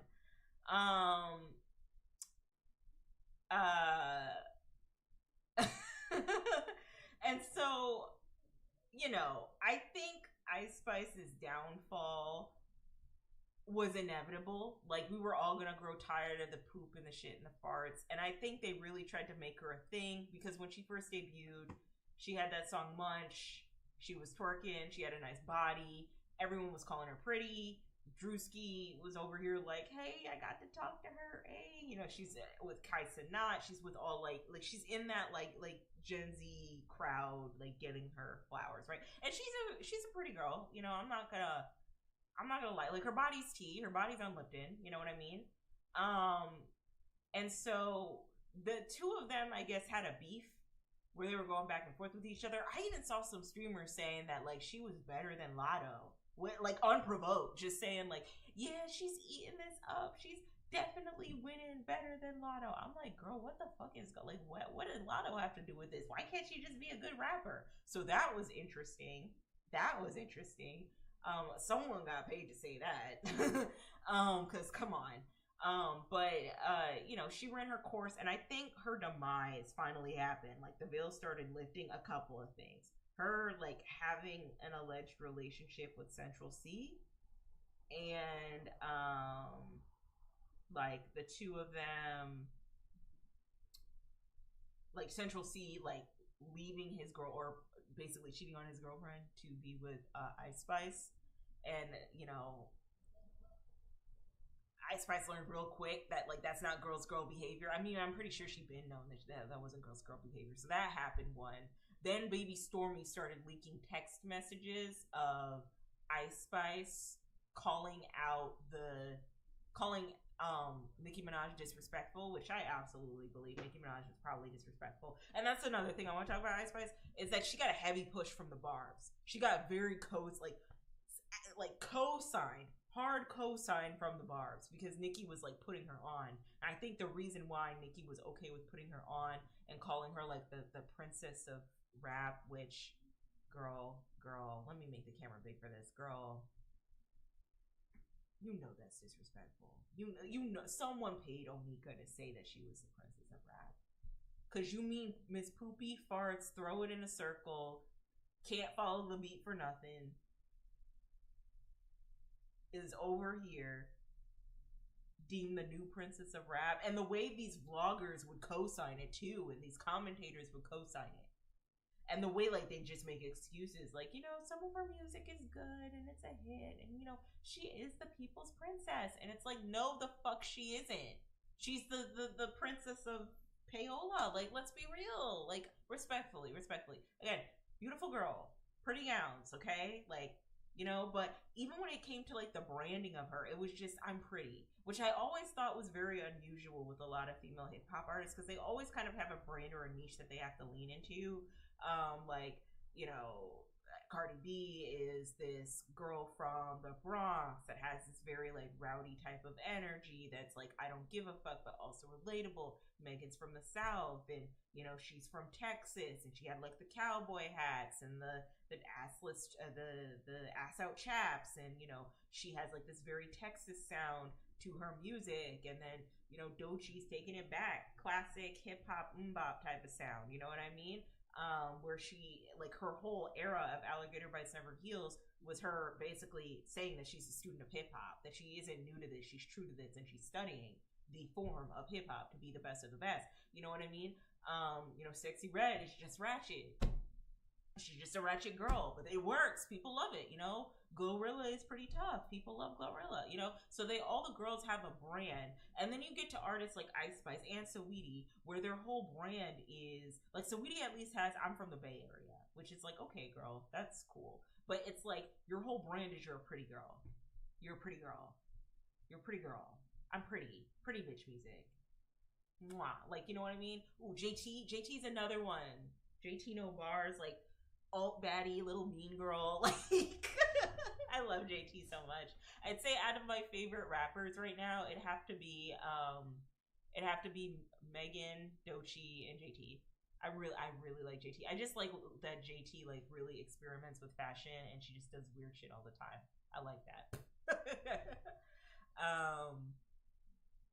But you know, when it came to like the brand of Ice Spice, outside of like the orange afro, which was recognizable, like her whole brand was I'm a girl's girl and I'm cute and I make music for cute girls. And I'm just like, okay, but didn't Saweetie just say the same thing? And if you're a girl's girl and you're cute and you make music for cute girls, like aren't all the rappers doing that? Aren't all the women rappers doing that? See how pretty privilege doesn't really work in your favor sometimes? See how you can't all the way lead on pretty privilege sometimes? See how you have to have a personality? Like, cause girl, you're over here talking about how you're pretty, and I'm a clock Saweetie for this too, okay? You're over here talking about how you're pretty, but literally all these girls in the hip hop industry have gotten their bodies done, have gotten their faces done, shotting themselves up with silicone and shit, right? Just so that they can be pretty too. Girl, what you mean you're just pretty? I make pretty bitch music. No, girl, like what else? At least Saweetie she's from the Bay Area, but even now, it's like, Saweetie, like, honestly, I wish Saweetie would just do reality TV or become an influencer, but like, cause that's what she's good at. She's good at influencing, but like, it was like Ice Spice, it was like very hard to figure out what that girl was good at, like, if anything, right? And so, going back real quick to like her demise, Baby Stormy leaks the text messages of Ice Spice, basically talking shit about Nicki, and saying how she's like disrespectful and ungrateful, and how you know there was some tension in filming the song for Barbie Girl, Barbie Girl remix with Nicki and Ice Spice, right? Ice Spice got a feature from Nicki Minaj on like give it a stack. This is what I know that band. I'm not gonna lie. That song, feature Nicki did. She did her thing on that. Like Nicki saved that song. Nicki saved that song. Okay. But after that, like, and then she like went on Queen Radio with Nicki Minaj's podcast, and then you know Baby Stormy leaks the text messages and says, "Oh hey, Ice Spice is you know actually a bitch. She actually doesn't rock with Nicki Minaj right like that." And then immediately the floodgates open. I think the one thing I did not like about the text messages is how she came for Doechii. I didn't like that. I didn't like that at all. How she was like, oh, Doechii's over here complaining because she's a dark skinned girl and how hard it is, but she has pretty privilege. So it's like, no, girl, don't do that. Don't do that. Don't do that. Please don't do that. Please. That's not a good look. That's not a good look. And so I think that's what kind of turned me off from her, because one, I love Doechii down.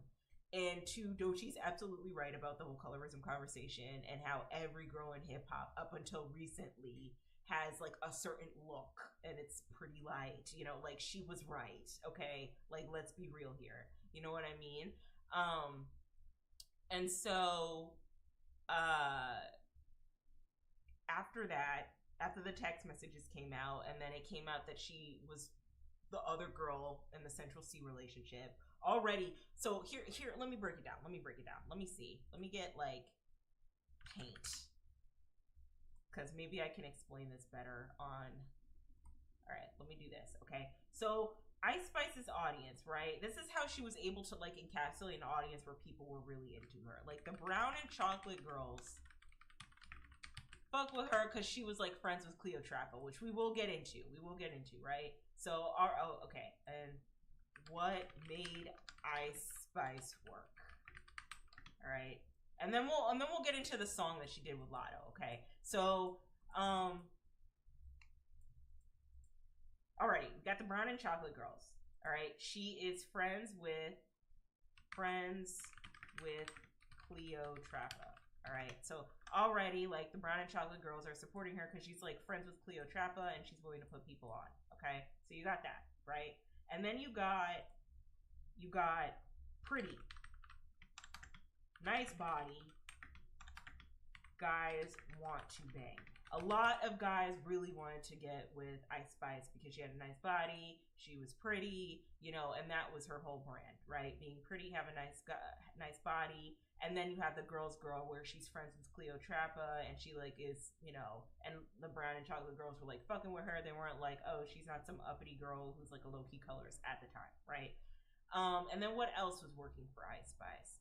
Okay, bringing it back to Lotto. Beef with Lotto. So while she was on the up and up, there was an adamant beef with her and Lotto where apparently the beef came from Lotto stealing Ice Spice's style. Back then, Ice Spice really had like a Y2K fashion, which we will get into, right?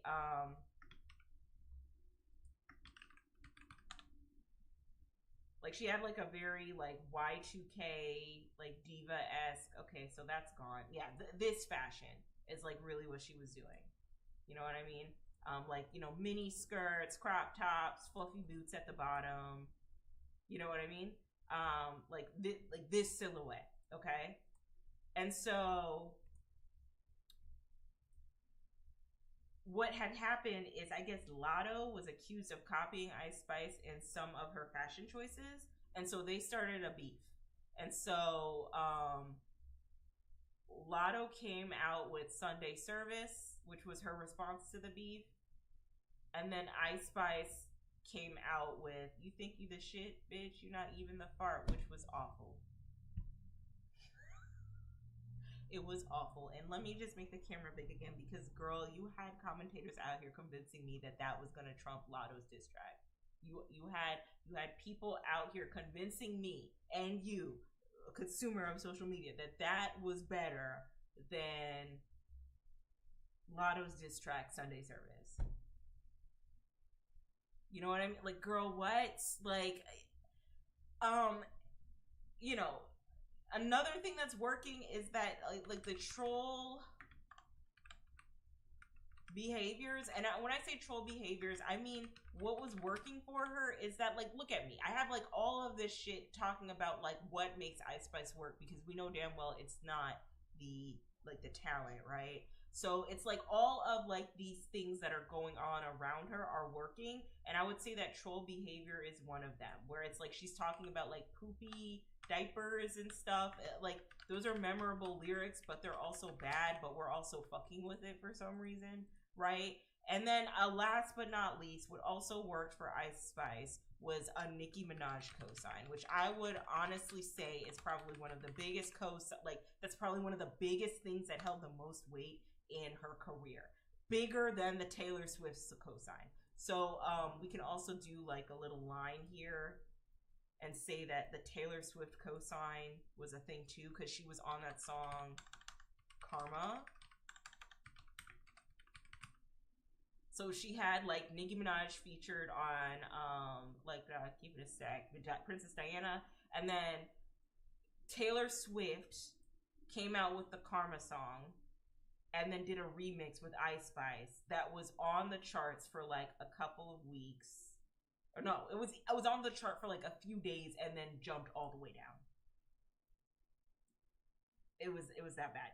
Um, and then you also had like the Pink Pantheress song that took off. Cosign, she's working with Pink Pantheress. That boy's a liar. That boy's a liar. But to have that reliable fan base, it was Nicki Minaj. Nicki Minaj definitely co-signed that and like really helped it. And then also she got to tour with Doja Cat as well. But like this is all what made Ice Spice work. We can also add like Girls Girl here. All right. Girls Girl is also what made her work too. Okay, because like she's over here, it's like I'm one of the girls. You know, I have like brown and chocolate girlfriends. You know, I hang out with them. You know, which like who you hang out with is who you hang out with. That's really none of your business. But I remember a lot of girls were like fucking with her because she like would put on her friend, or it seemed like she was putting on her friend Cleopatra, right? So this is the circle of things that made Ice Spice who she is, that like made up for the fact that she's talented. All right.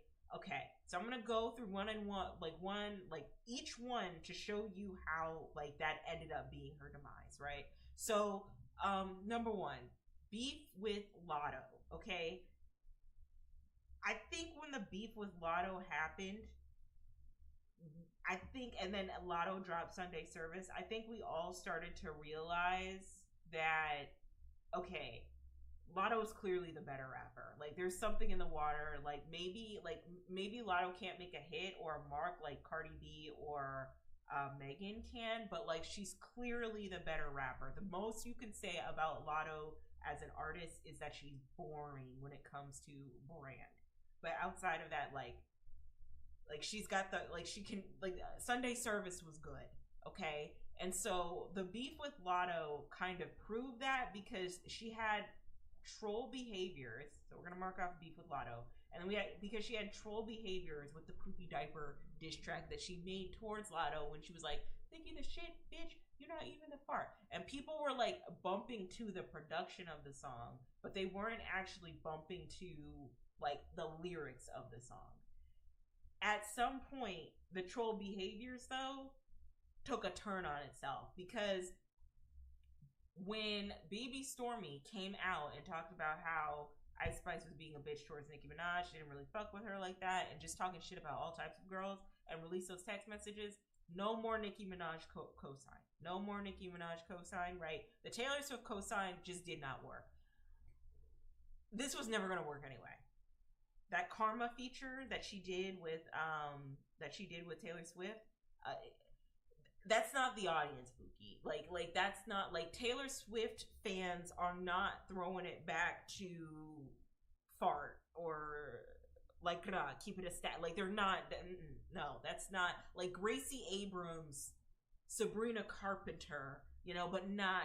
Come on, be real. Ice Spice, no, that wasn't gonna work out. And then Pink Pantheress is cool, and I love her, and so she did her best. But like Pink Pantheress is always gonna be that girl. And you know, Ice Spice could or could not be on that song, That Boy's a Liar, but like Pink Pantheress definitely carried the weight of that song because, you know, she's talented. Okay, so you already have that. That's where it's going. And so you have this beef with Lotto, Nicki Minaj co-sign, text messages drop that she's being a bitch towards Nicki Minaj, right? And then everyone starts critiquing her and they're like, okay, girl, this poopy diaper shit isn't that. And I feel like we all just tolerated it because like Nicki Minaj's barbs are lethal and they are intense. And if Nicki Minaj says fuck with this girl, they will act like lemmings. Let's fuck with this girl, right? So you got like the poopy diapers, right? Like we're finally realizing, okay, why is this girl obsessed with like shit and scat? Like this is weird, okay? Like this is weird behavior. And it's probably because she's trolling and to stay memorable because the raps aren't that strong, right? The raps aren't that strong. So, you know, you gotta just say whatever you can on the track to get people to fuck with you. And like, let's do poop, I guess, right? But then when this fell apart, this automatically got criticized, okay? Everybody was like, okay, no, this isn't good. No, like these troll behaviors aren't cute. Where's the talent? Okay, so poopy diapers, people got tired of that. Like, are you gonna talk about something outside of poop? That's weird, okay? And so then we got the girls girl mentality, right? Because when she first came out, everybody was like, okay, you're a girls girl. like we fuck with you because you're pretty, you're cute, and you want to put your girls on. Why? Because you're rocking with Cleopatra, right? You give her flowers to an extent, right? Okay, so you're a girl's girl. Cool beans. Okay, and then it comes out that Central C was cheating with Ice Spice with like some white girl, right? And so here's how you lose. Listen, folks. Here's how you lose your white audience, right? Here's how you lose the white girls that fuck with you. Okay, let the other girl be a white woman. let the girl that you cheated on, or let the other girl be a woman of color, and the man who is cheating with that woman of color, the other girl who was impacted by that affair, be a white woman, be a white girl. Like, let that happen. Let that happen. Okay?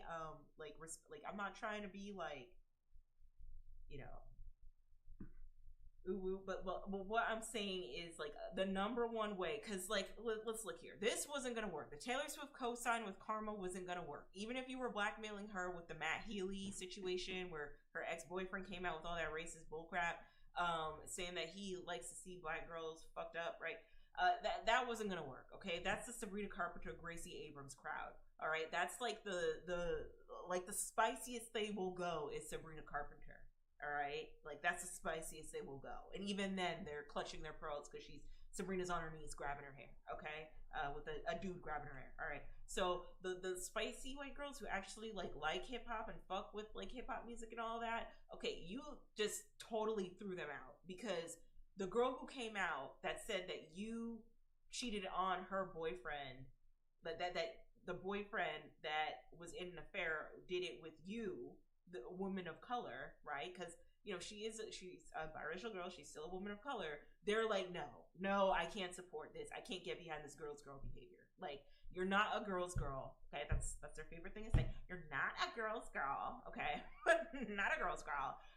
And immediately they were like, no, I don't want to fuck with you. I don't want to fuck with you anymore. You're over here cheating with Central C, and Central C's ex-girlfriend is some white girl, and no, we can't fuck with that. So already, like, the girl's girl, like, spicy white girls, the spicy whites, they're not fucking with you. The regular white girls, that wasn't gonna work.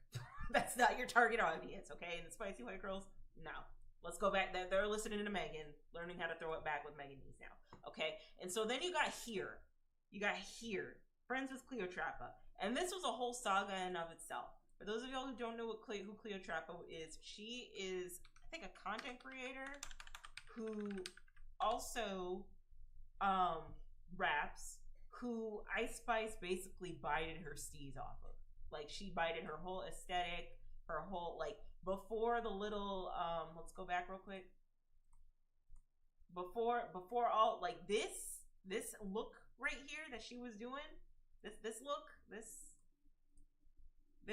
aesthetic with this silhouette, crop top, mini skirt, matching booties. Yeah, that was Cleopatra. Okay. Because before then, let's just see like the booties and the crop top and all of that. That's Cleopatra. That's Cleopatra. That's Cleopatra. Okay. That was her whole style. That was her whole aesthetic. And let's be real here. Cleopatra was not, or Ice Spice was not dressing the way Cleopatra did until she was starting to hang out with her more. Before then, she was wearing like two-piece Fashion Nova Gucci printed tops to perform in, and everyone ate it up because like she's throwing ass. You know what I mean?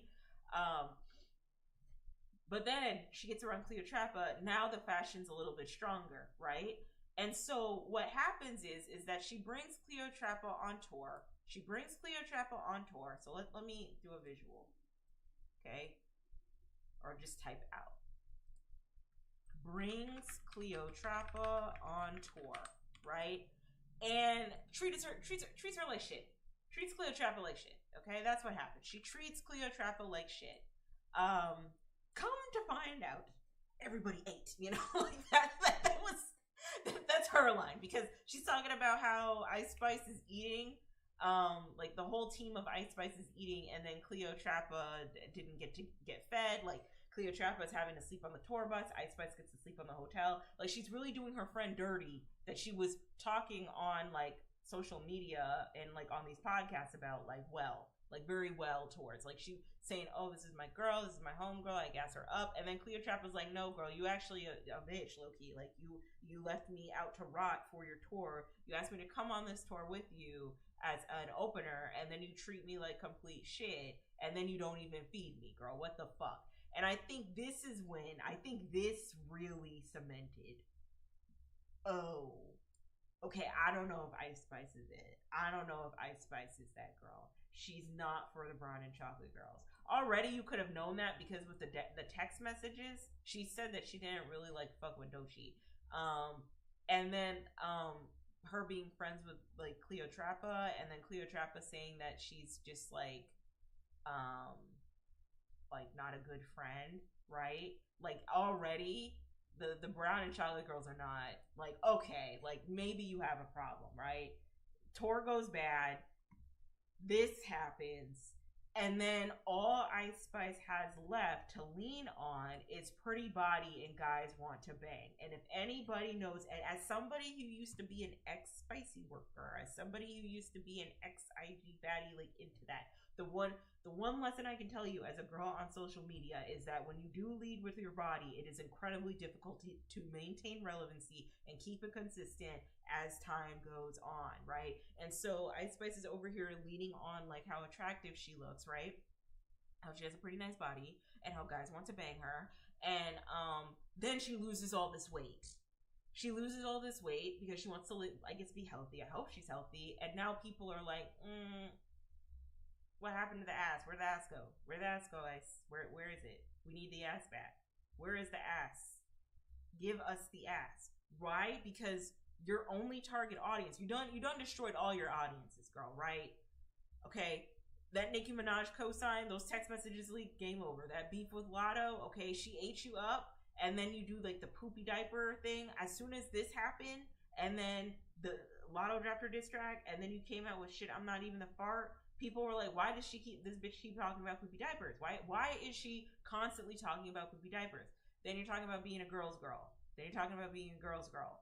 And then Central C and that whole thing happens, right? You saw how, a good example to think about it is like Ariana Grande and how the girl that was cheated on with Ariana Grande and Ethan Slater, she looked like she listened more to Taylor Swift than she did Ariana Grande. And you saw how y'all picked on her for that. Like y'all dragged, not picked on, but rightfully dragged Ariana Grande for that. You saw that?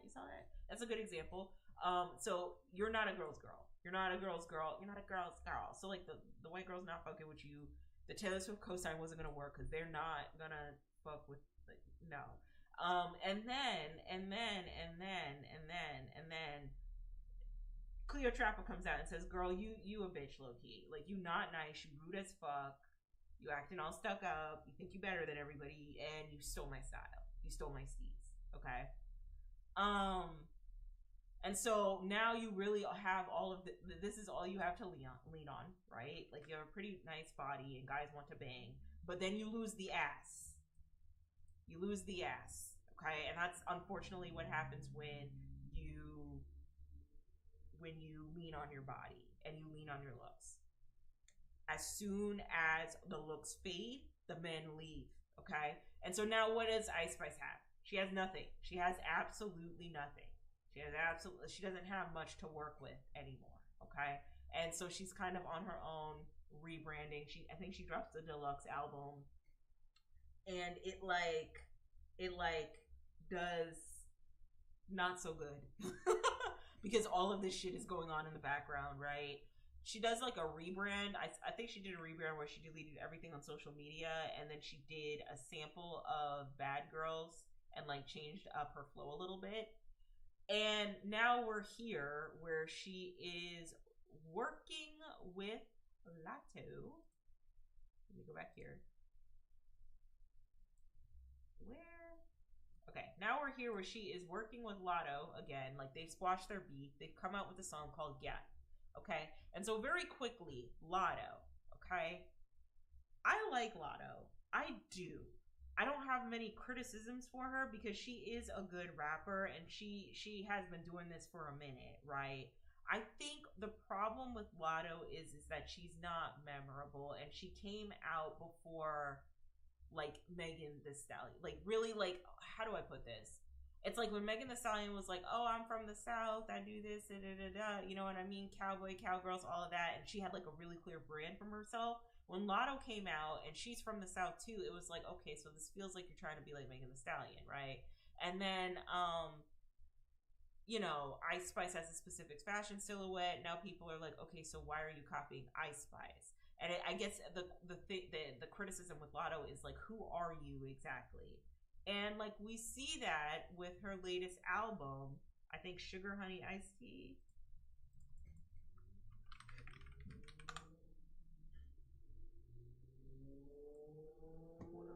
Sugar Honey Iced Tea, like this album, which is like it's a pretty hefty body of work. Like it's good, but the problem is that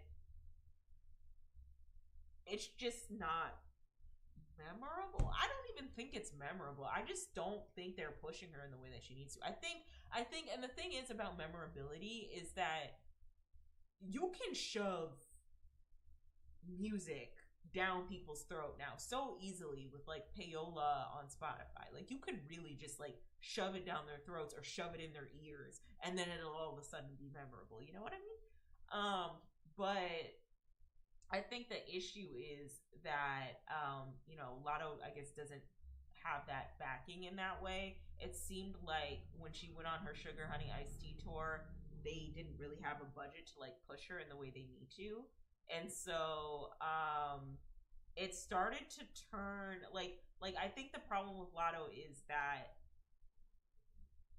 there isn't like a uniqueness to her brand yet. And there isn't like a strong enough push to just like make her popular enough inorganically, I guess, where she can like figure out what her brand is. You know what I mean? And so when this beef started, like low key, I was over here like, okay, girl, like this isn't like you over here beefing with Ice Spice and Megan's over here beefing with Nicki. Like she's doing diss tracks towards Nicki. Like I like you know what I mean? And like Lotto did send a diss track to um Nicki with "Put It on the Floor." She did do that, but then Nicki didn't respond.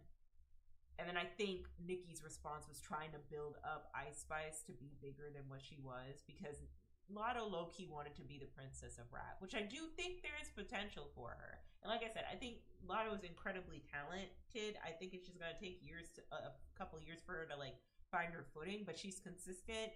She makes music. It's just sometimes it doesn't hit. But I'm always gonna be like a fan of her music to an extent.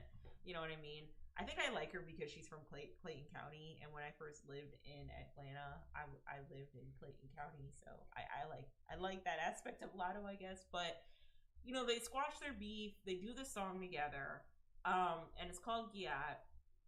They have Janae in the middle, kind of like directing stuff, which I liked. I think it might have been collateral for Ice Spice, with all like the color shit that happened behind the scenes. You know what I mean? Maybe, perhaps, but I thought it was cute. And they're doing a twerk off and wrestling, I guess. And I'm not gonna lie, the song it's growing on me a little bit, but like it's not really memorable. And I think that's the criticism like I said I had about Lotto is that like a lot of her music isn't memorable in the way that like Kiss was memorable, or like Savage is memorable, or the verse that Nissan Altima, or all of Nissan Altima, is memorable, or even some of Cardi B's earlier work. It's just, or Glorilla, or Ski, you know what I mean? It's just not memorable. Whereas Ice Spice, it's like they try to fabricate her to be a memorable figure based off of her branding. Ooh, that's another thing. I don't know what Lotto's brand is, really. Like, real talk, I don't really know what her brand is. And I think Sugar Honey Iced Tea was making an effort to cement her brand as being an Atlanta girl, which I like. I like that. But outside of that, it's like, okay, so you're from the South, so is Megan. You know what I mean? And then like Ice Spice is doing all this visual stuff and all of like these trolley type stuff to be memorable. But when it actually comes to the talent, it's not strong. It's like they're like the opposite sides of the same coin. Lotto isn't as memorable with her music, but can rap very well and is incredibly talented. And Ice Spice is a memorable, like, isn't a talented rapper at all. Um, but she does memorable things that keep people talking about her. I mean, like, I just did this whole like dissertation about what made Ice Spice work, and I'm still talking about Ice Spice. And so I guess it made sense for the two of them to kind of like squash the beef and come together because they kind of need each other low key. And so I listened to the song, and one thing I will say is that Ice Spice's rapping has gotten better. We're not talking about poopy and diapers anymore. I don't know if she got like a ghostwriter, but it's sounding less like she's unconfident and more like, I guess, the way Saweetie sounds. Like, I don't know. Sometimes I'd listen to her and I'd be like, oh, okay, this sounds kind of the way Saweetie would rap. You know what I mean? But I feel like the more she like works at it, I guess the better it will be, which is cool. I always want to see an artist comparable to 21 Savage. And what I mean by that is when I saw 21 Savage debut on the Freshman XXL, right? Oh, also, Lotto is dating 21 Savage. I guess he came out and said that he's actively dating her. He looks a mess. Okay, anyway. When 21 Savage first came out, and he was on Freshman XXL, and he was freestyling, and he had like a cup in his hand. I remember like roasting him so bad and being like, who the fuck is this dude, bro? Like, he sounds fucking awful. Like, he's terrible. He's not even on beat. He can't freestyle. He's awful. And then I don't know what happened, but I guess J. Cole got a hold of him. And then all of a sudden his rapping just got better. Like, his rapping got better. It's like he actually tried. And now I actually really like 21 Savage now. Like, anytime he's on a track, I'm like, ooh, yay, 21 Savage, right? And so I just want to see a rap girl have a 21 Savage arc in my eyes. I just want to see a rap girl who's like not that good, who everyone's like, okay, what the fuck is going on here? Why is she here? She's taking up space. And then she works at it and works at it and works at it. And then it's good enough, you know? And so I hope that's either Saweetie or Ice Spice, because let's be honest, they're the girls that we refer to as like being whack ass rappers. You know what I mean? I also wanted it to be Coil Ray for a minute, but Coil Ray is raising a daughter. Maybe she can still be that girl, but like I don't know. But yeah, the song was okay.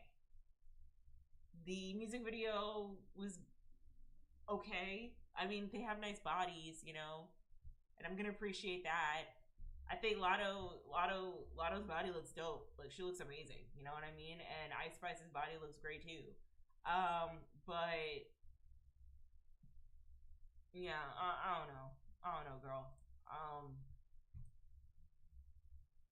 Like I said, when Ice Spice came out, I feel like a lot of people started to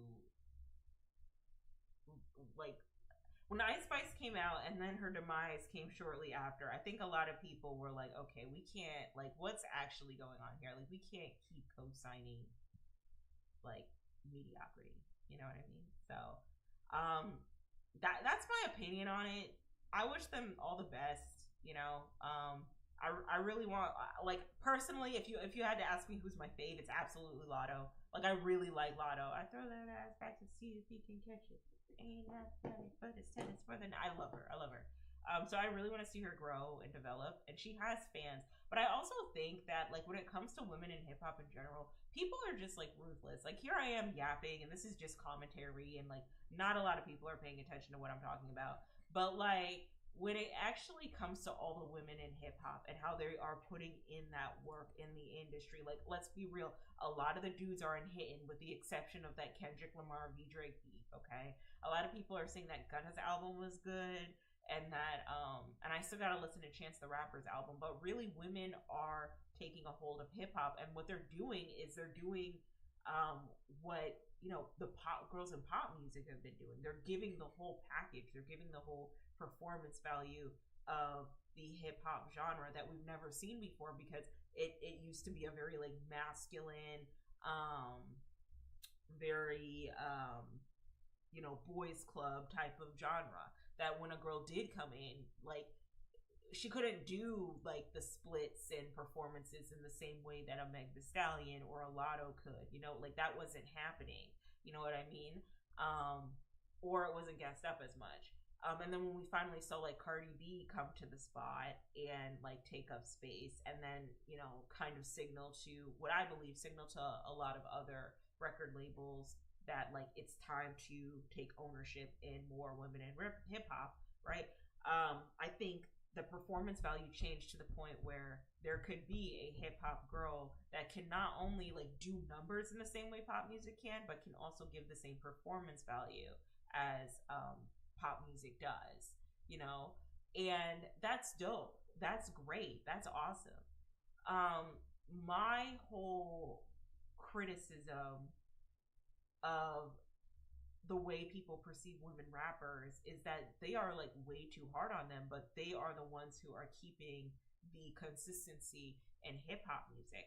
How many videos have I seen about people saying that like the problem with women in hip hop is dead? You know what I mean? Hip hop is dead. No one's hitting, no one's doing numbers, not realizing that we are currently in the streaming era where people are almost like, most of the time people are buying their numbers in order to see them on the charts, and the payola isn't anything new. It's been done before. It was done on radio, now it's done on streaming, right? But it's just like there's so much talent out there that to boil down women in hip hop to, oh, well, they just over sexualize and they're constantly talking about twerking and throwing their ass back. You know what I mean?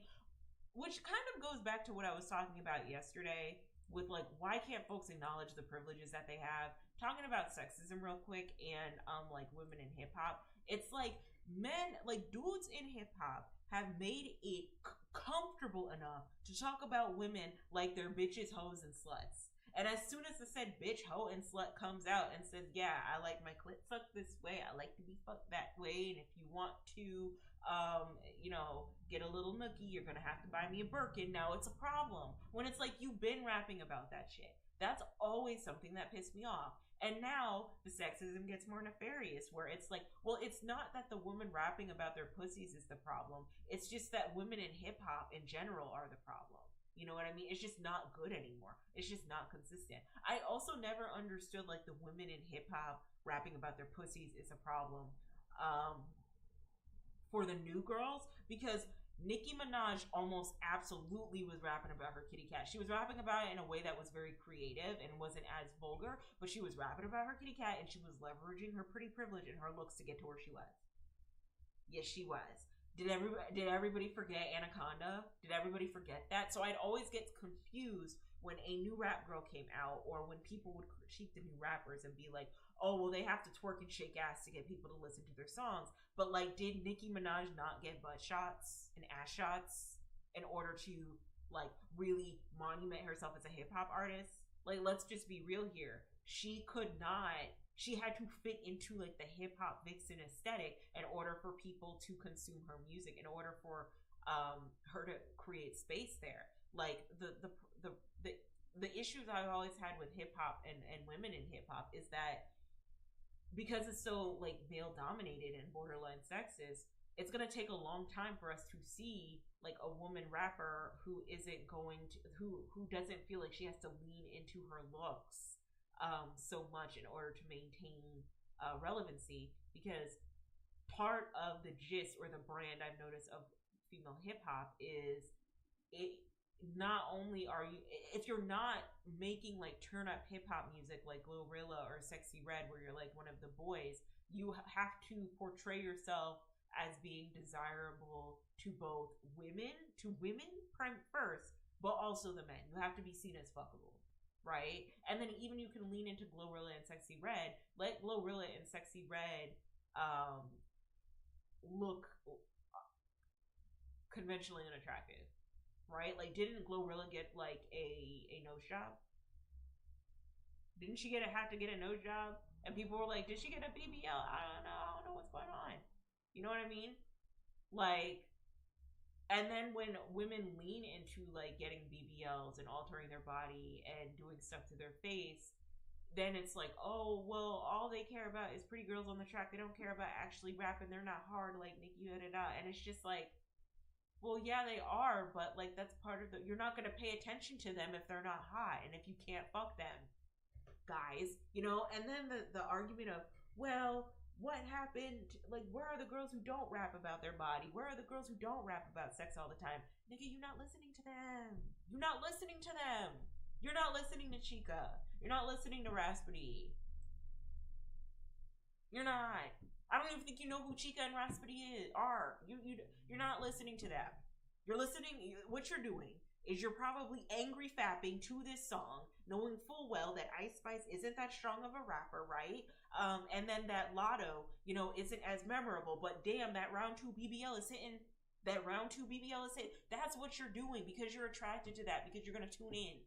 I'm pretty sure if Chica got a BBL, you'd probably pay attention to her. But you don't want to pay attention to Chica because she doesn't fit that standard of what beauty in hip-hop should look like. You don't pay attention to Raspity because she doesn't fit that standard of what beauty in hip-hop should look like. You know what I mean? And, like, that's the problem that I've had with, like, the criticisms of women in hip-hop. The way y'all, like, prosecuted Megan. Like, prosecuted that woman. Like, Jesus Christ. And I think it's all because you know that you know that you could never get a Megan in your life. You know that Megan would eat you for breakfast. So you have to do everything in your power to humble her. You know what I mean? And then I think that it comes from the root of the problem. And I think the root of the problem, honestly, is Nicki. Okay? Yes. Nicki is an incredibly talented rapper. Yes, she's critically acclaimed. I've watched plenty of YouTube videos and like custom built fan-made documentaries about why Nicki Minaj is a GOAT and why she's successful. Yes, I agree. And she is, and she's a phenomenal rapper. And I will never sit up here and act like she's not a phenomenal rapper. And arguably, she's still sitting up there as the queen of hip-hop if she's able to sell out arenas. And she's also able to get her streams as high and sell all these copies of albums and whatnot. She is a controversial figure, though. She is. Like the Grammys didn't fuck with her because of how she played ball. Or Nicki didn't fuck with the Grammys because of how they played ball, She also, like, to me, has always given a aura of unprofessionalism here and there. That's just the energy I get from her, okay? But also, Nicki is a mean girl. She's mean, and she's still stuck in that era of there can only be one. And so when she sees a new girl come up, and they don't, one of two things happen. She'll see a new girl come up, and then they cozy up to her, and then she wants them to kiss the inner crevices of her booty butthole, right? And then they do it to the point where, like, okay, it's time for me to do my own thing. And instead of being like, you know what, that's fine, she's like, well, no, I don't trust you, I don't rock with you. Like, it really made me sad that she dropped JT, because JT actually really liked her, and you can tell JT fucked with her heavy. And because JT was like, no, I don't want to be in a 360 rap deal with you. I want to be in I want to, like, own my own music, like you told me in the rap songs about taking a couple M's to sign the dotted line. You know what I mean? Like, now it's a problem. Like, it's like the hypocritical nonsense that Nicki has. And then on top of that, getting her barbs to attack any new rap girl that has some semblance of success. And then when you run out of all the rap girls, now you move into actual artists like SZA. And, like, I think that's the core root of the problem. I think a lot of the people who have criticisms towards the women of hip-hop really are still clouded and shrouded by the idea that they are probably, like, still fucking with Nicki. They still fuck with her. They still want to support her. And maybe it's that nostalgia and, like, that loyalty that they have to her. And just, like, the toxic nature of, like, what she's done, because you know, like I just find it funny how all these hip hop girlies are getting criticized for over sexualizing themselves, promoting their body, and talking about sex all the time, but none, especially by like the men in hip hop, girl, ooh, all the time, all the time, all the time. But and none of them turn around and clock Nicki. Maybe early on in her career. Early on in her career, they were like, well, why does hip hop look like this? Like, you know, I don't know if anyone told you this today, but you are a credible person. Don't give up. Thank you. I won't give up. And that's cute. I'm actually going to take a picture of that. Oh no, I don't think I can take a picture of that. It's okay. I'm going to screenshot it. I'm going to screenshot that, and I'm going to save it so that when I have a crash out day, when I have a crash out day, I will reference this. So thank you. I appreciate that.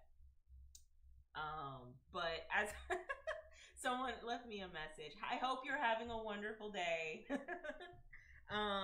But yeah, no, I just don't. I don't. I think the problem comes at the root of. Ooh.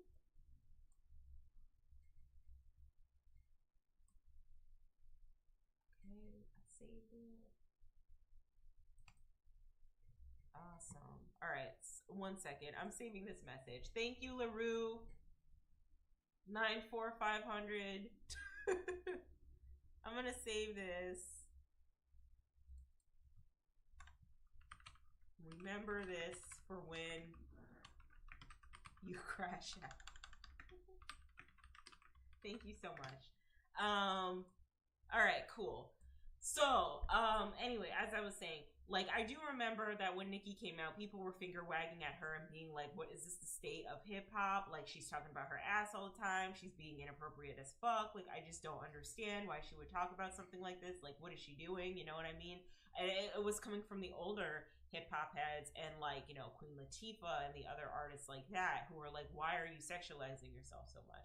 Meanwhile, the girls in hip hop been sexualized. Trina been out here talking about like ass is too fast and all of that. So I thought that was ironic. So I don't know, maybe it's like this weird type of hazing, but I grow tired of it because it's just like a cyclical issue that I notice about like people and generations when it comes to music and culture.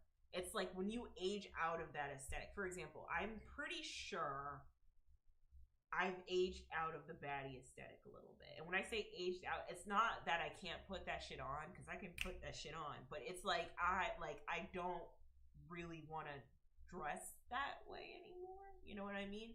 Though I have like a spoon hourglass figure, so that those clothes probably look better on me. But I don't want to I want to like style my clothes. I guess is a better way to put it. I want to have like a true fashion sense, organic to me. You know what I mean? And so I've aged out of the baddie aesthetic, but I'm not gonna look at the girls who are in the baddie aesthetic currently and be like, oh, you girls are just so inappropriate and put some clothes on and you need to be more modest and like you'll never catch me do that. And when you catch me do that, please give me an unfollow. One of two things have happened if you caught me do that. One, I'm bitter. Two, I'm bitter as fuck. Two, someone has paid me some money. Someone on a certain side has paid me some money to do a certain rebrand, okay? This is one of those two things, because you will never catch me out here. You'll never catch me out here be like, oh, these girls need to cover up and the baddie aesthetic is aging the youth and I don't really understand what's going on. Like, girl, no, because we were young once.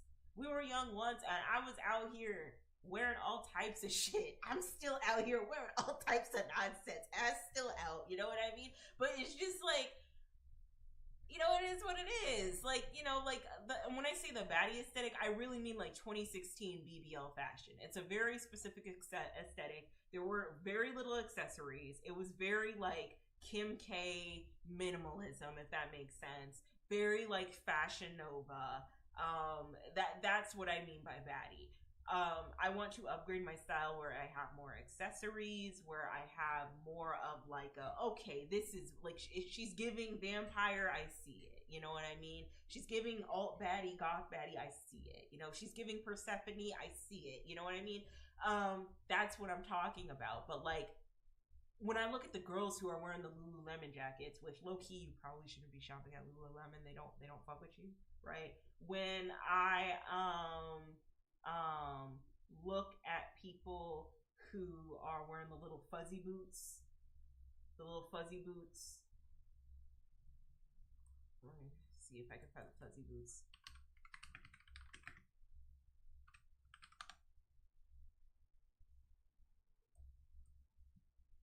The little fuzzy boots with the skims. This and the skims. First of all, fuzzy boots are cute. I want me a pair of fuzzy boots. I really want to style down a pair of fuzzy boots, but they're cute, right? But the fuzzy boots with the skims, right?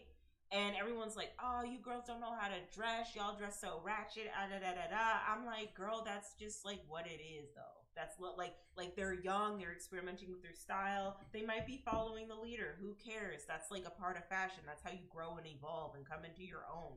Like, why is it like culturally when we grow out of something, we have to finger wag and wag our fingers down and punch down at the generation ahead of us?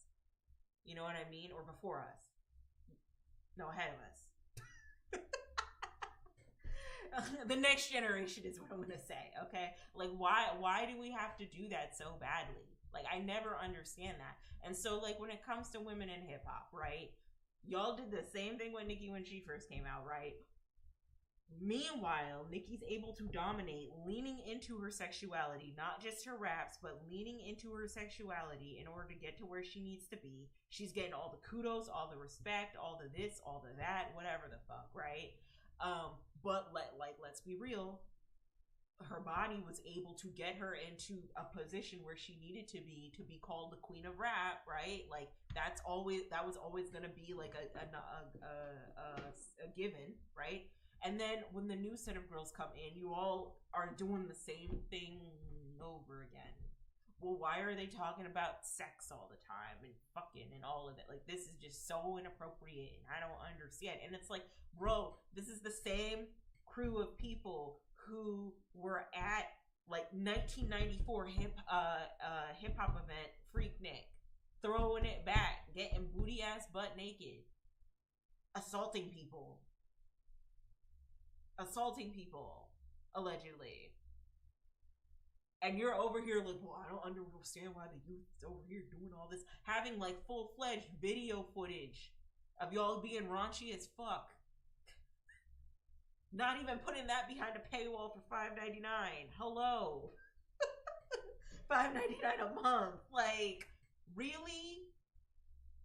Really? Come on, man. Come on. I think I said that wrong. But just come on. Like, I even look at, women that are younger than me, like 25, 23.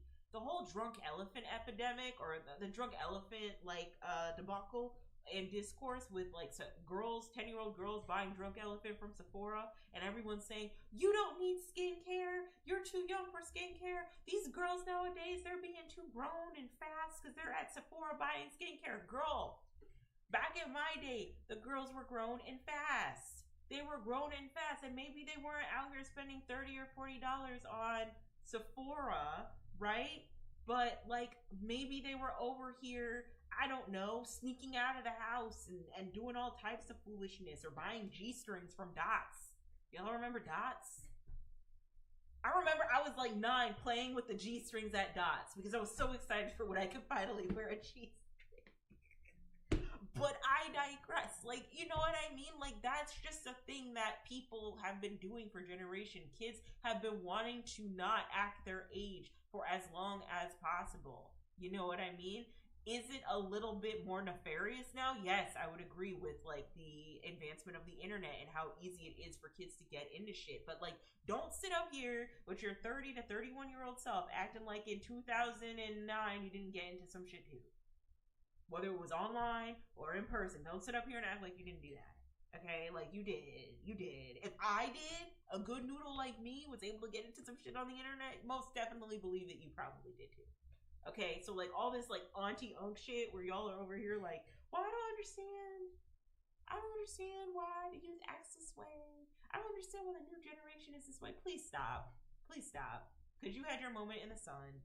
You did. You had your moment, and it's not there. Well, you could still have your moment, right? Like life doesn't end at any age, right? But just understand that y'all y'all need to like give the generation ahead of you some grace. You know what I mean? You need to give the generation ahead of you some grace. You have to understand that things change with the generations ahead of you, and things that weren't as hard as it was for you back then is easier for them now. And that's what you should want. You should want progress. To get into an even realer example, or like a maybe political example, student loan debt and the argument for student loan debt, and how a lot of people are like, well, I had to pay off my student loan, so you have to too. Don't you want better for the generation ahead of you? Don't you want student loan debt forgiven for the generation ahead of you, so they didn't have to suffer the way you did, so they didn't have to eat ramen and beans and noodles and fuck up their whole digestive system the way you had to? Isn't that what you want for your future kids? Like, why do you want people to suffer? The generation ahead of you. And this is like mainly coming from like boomer logic and Gen X logic, right? But like why do you want us to suffer? Why? I hope that when millennials get older and Gen Z get older, we are all like, we're not like that. And I'm so sorry. It's just creepy seeing like people who are, like I said, my age, 25, 23, 21.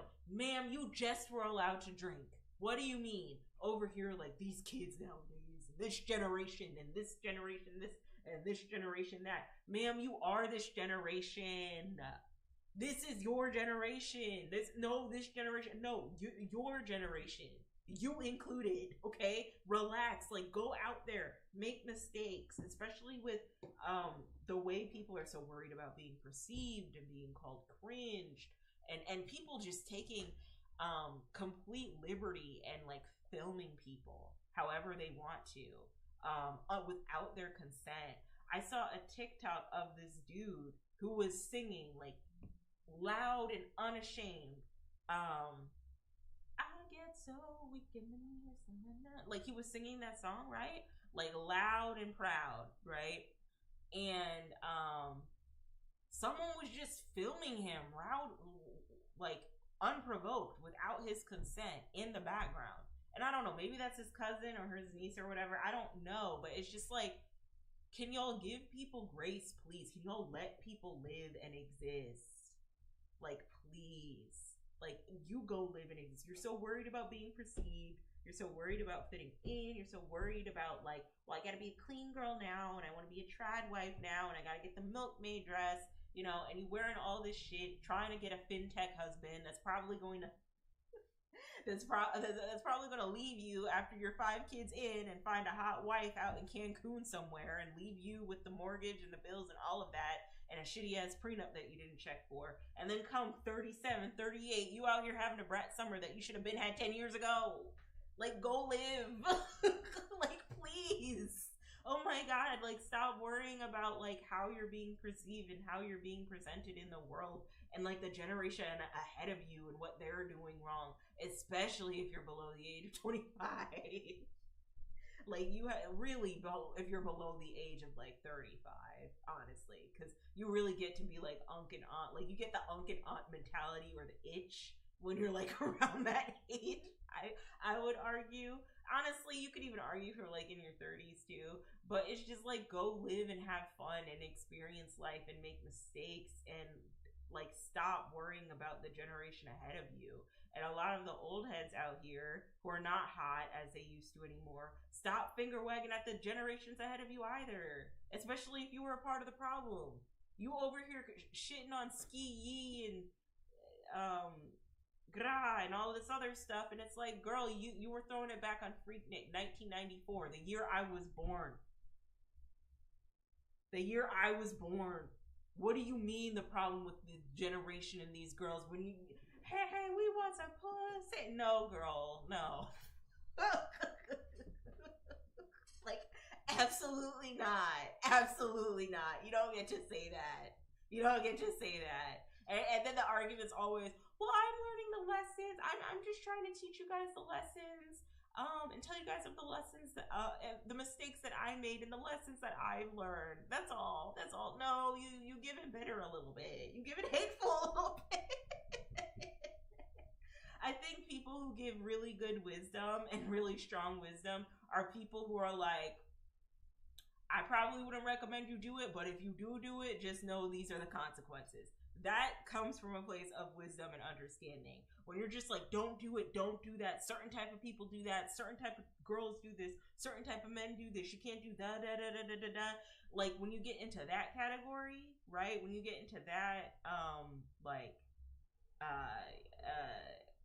type of advice giving, it's finger wagging. It's finger wagging. It's judgmental, and you, the mentee, the child, the sister, the brother that you're trying to give advice to, they end up being ashamed when they're like going through tribulations in their life, when they're like seeking out help and resources. Like, and a good example with me personally is that I didn't tell my parents that I was fucking. I didn't tell my parents had to find out that I was fucking. My parents had to find out that I had sex, and I think they knew, like when I was like 25, 23, because they'd always ask, like, do you have a boyfriend? Do you have a boyfriend? And I'd lie and say no, I don't have a boyfriend. No, I don't have a boyfriend. You know what I mean? And then when I was like, oh hey, so I'm dating a guy that I'd been dating for like 4 years at the time, and then afterwards, after that relationship, I was dating another dude, and my parents were like, sorry, so you have a boyfriend? What's going on? What's going on? What's going on? I'm like, well, he's moving in with me. And they're like, well, you're an adult. And so I was like, oh, so they know that I'm like screwing around. Like they like actually respect me as an, see, that's the problem when you're like an only child amongst a bunch of adults. No one respects you, bro. No one respects you. No one respects your opinion. And they box you into this image of how they want to perceive you. They don't actually take you for who you are, or as you are. So, I don't know, dude. Just like, I guess to sum this up, like let the rap girls exist and do what they do. Like no one's gonna be perfect. Like y'all are way too hard on them. I know that was like a big segue and a big tangent and all of that, but like no one's gonna do it like Nicki did, because when Nicki did it, you know, music was different. We had hard copies that people were buying and purchasing. Streaming wasn't even heard of. And also Nicki was the only one. So like don't like she, and I swear by this. If Azalea was less problematic, if she didn't yap her mouth so much and wasn't so outspoken, and she just kept making music consistently and she had the right team, shit. I think it would have been like Azalea v Nicki. Like, you know? So no, they're not gonna do it like Nicki did it, because Nicki was the only one to sit up there loud and proud and be like, I'm the queen of hip hop, bitch, right? But all these new rap girlies are, you know, trying to make a space for hip hop for them, and you should let them, and that should be okay without you finger wagging about the generations ahead, you know, and the worry that you have about future generations and how they present themselves into the world, and how women are talking about their kitty cat in the world and in rap music and all that. Because at the end of the day, when it's all said and done, this is only a byproduct of what you supported and what you gassed up some 5-10 years ago, and your own songs and the music that you consumed and the music that you listened to and the music that you threw it back on at the club from some dude that you don't even, that face looks like a horse. Like, girl, like, just relax. And now that you're an auntie and found Jesus and all of that, now it's a problem. No, let the girls live. Now that Jesus is your husband, you have a problem. Like, no. Let the girls live, okay? Please. But yeah, I think that's it. I have this one other slide where I started a Metal for Beginners playlist, and it's on Spotify, and I have to get off of Spotify. But here's the thing. I got 2 phones. One phone is how old is it? It's I got a new version of that phone in like 2015, 2016. But really, that phone, no, I got a new version of that phone in 2019. But really, that phone has been around for like 10 years, since 2015. So the phone is 10 years old. And I can't get Apple Music on it because it's an Android. I think it's an Android S8 Plus. Girl, they don't even make that phone anymore. Android S8 Plus. They don't make that phone anymore, girl. They don't make that phone. And what's really sad about it is they don't make the phone anymore. And a lot of the apps that are on my phone now, they are like not working. They're like, hey, you don't have the software or the app specs needed to download this new upgrade for the app. So like, I'm in trouble. I need a new phone. But I can't put Apple Music on there. And I can barely run it as is, and I just like use it to listen to music and make phone calls. Really, I'm on my like my iPhone 12, really, most of the time. Which I should probably get a new version because like iPhone made another version. Man.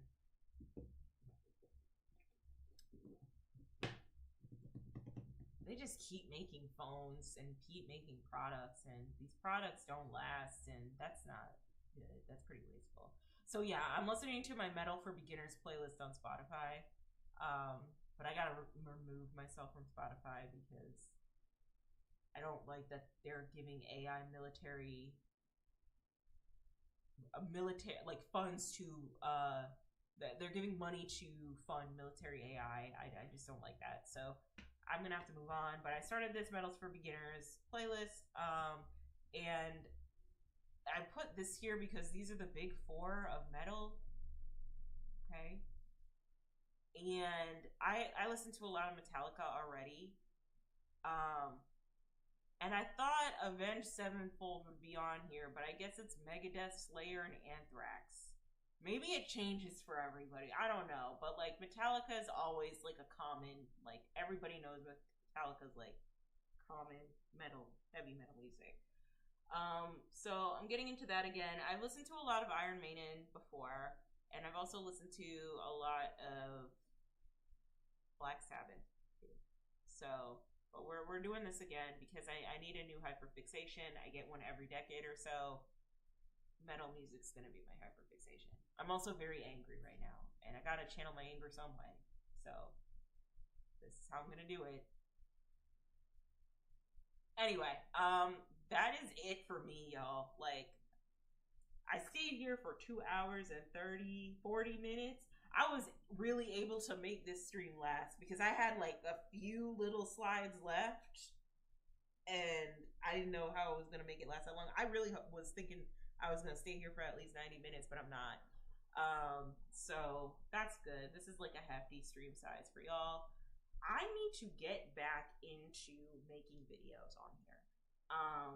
I'm trying to hit the 100 video mark, because after I hit that mark, then and only then will I start to figure out, okay, do I want to make another YouTube channel? Do I want to make keep this YouTube channel? Do I want to make a YouTube channel dedicated to just streaming content, a YouTube channel dedicated to just creative content, and this just be a commentary channel? Like, how is this gonna look, right? Because I guess to hack this system of YouTube now, and to hack the algorithm, probably having more than one channel will do you better than just like banking on the main one. You know what I mean? And it'll be easier to keep things organized, because I don't think my YouTube video people know that I stream now. If they did, they'd be clocking in and viewing me. But even if they don't, I understand. I understand I'm a newbie streamer. I'm new to this, and I only stream like 2 times a week. I also understand that I haven't been clip farming a lot as well, which is something I need to get back into, but it is hard. And so now I'm at the phase in my life where I really need to decide if I should work harder, not smarter. And so I edit everything, and it's a learning curve, but it's hard to edit everything and make sure that it comes out in a timely manner. But I'm not working. So I gotta start like clip farming and posting stuff that I talk about on here, so more people stream or catch my stream. Um, I also have to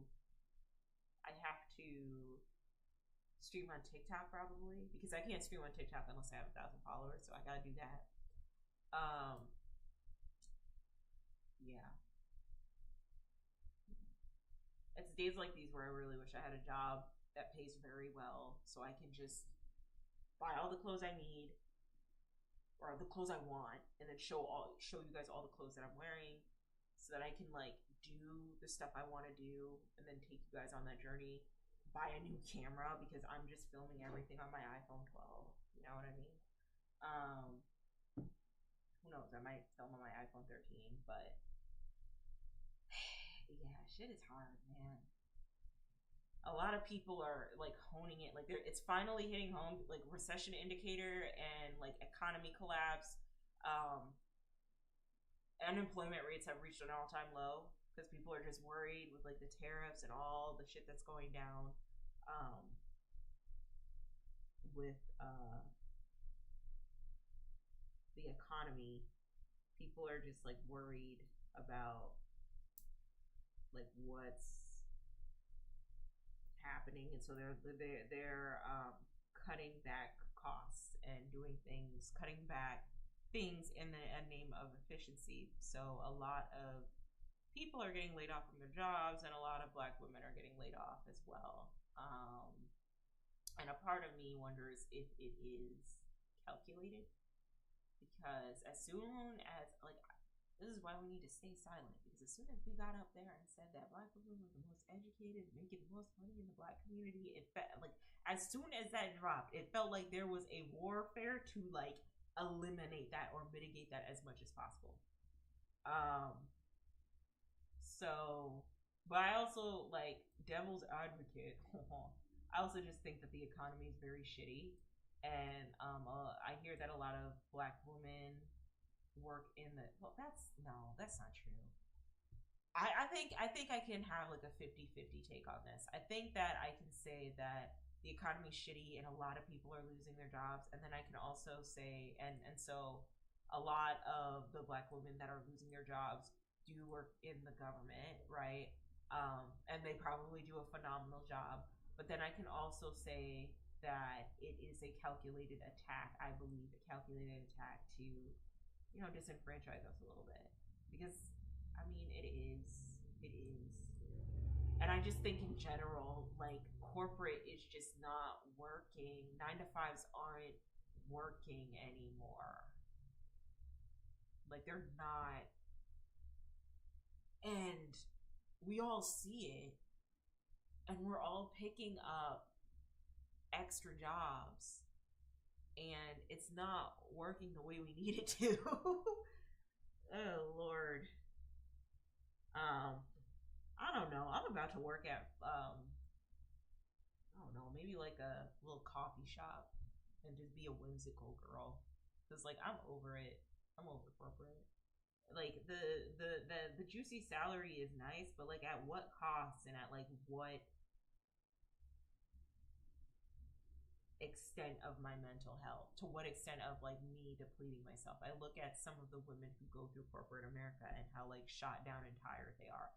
The more they climb the ranks, they just look tired and exhausted.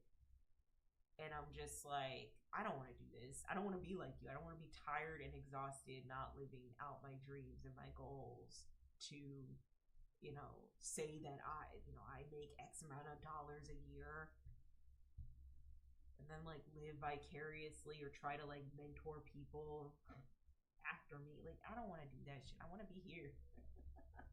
Like I just don't want to do that. And then like sacrifice my dream for the dream of like a company that can let me go tomorrow, but then still demand I give them a 2 weeks notice if I'm gonna be let go. Yeah, part of me hopes that like, because a lot of these companies are laying people off because they don't got money like that, but also because it's cheaper to get the work overseas, uh, which is that's always going to be things are globalized. America's always going to find work overseas if it's cheaper, right? Like that's just going to happen. But I also really really hope because a lot of companies are really banking on this like AI evolution to be like the new industrial revolution for like working, right? And people are taking AI to a new level of obsession where they are like literally talking to these people, like talking to the, I called it person, talking to these models, these machine learning models, like they are actual people. And they are not. They are like literally like informative chat bots, but they put all their trust into them. And companies are really hyping on the fact that, okay, these are just like, you know, virtual people that we can replace to do the jobs of real people, right? And I really hope, and I don't care how toxic this sounds, I hope that like the AI bubble bursts in a way where AI is being used as a tool to help people get shit done faster, right? Like maybe like the next Google, and that it depletes the funds of so many of these companies who are laying people off in the name of having AI take off, to the point where they can no longer bounce back as companies, to the point where they realize, oh no, we actually need real people to do these jobs. Oh, we can't be shitty. We can't just fire people and let them go on a whim.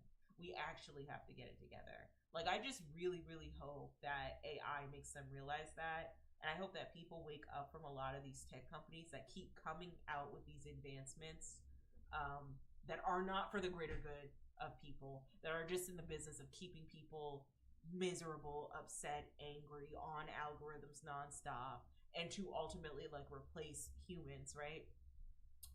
Yeah, I hope they crumble, low-key. Like, I hope they crumble. We have like new, more holistic versions of social media platforms that are more collaborative, community building, and don't lean so much on having you obsessed with the algorithm and on the algorithm.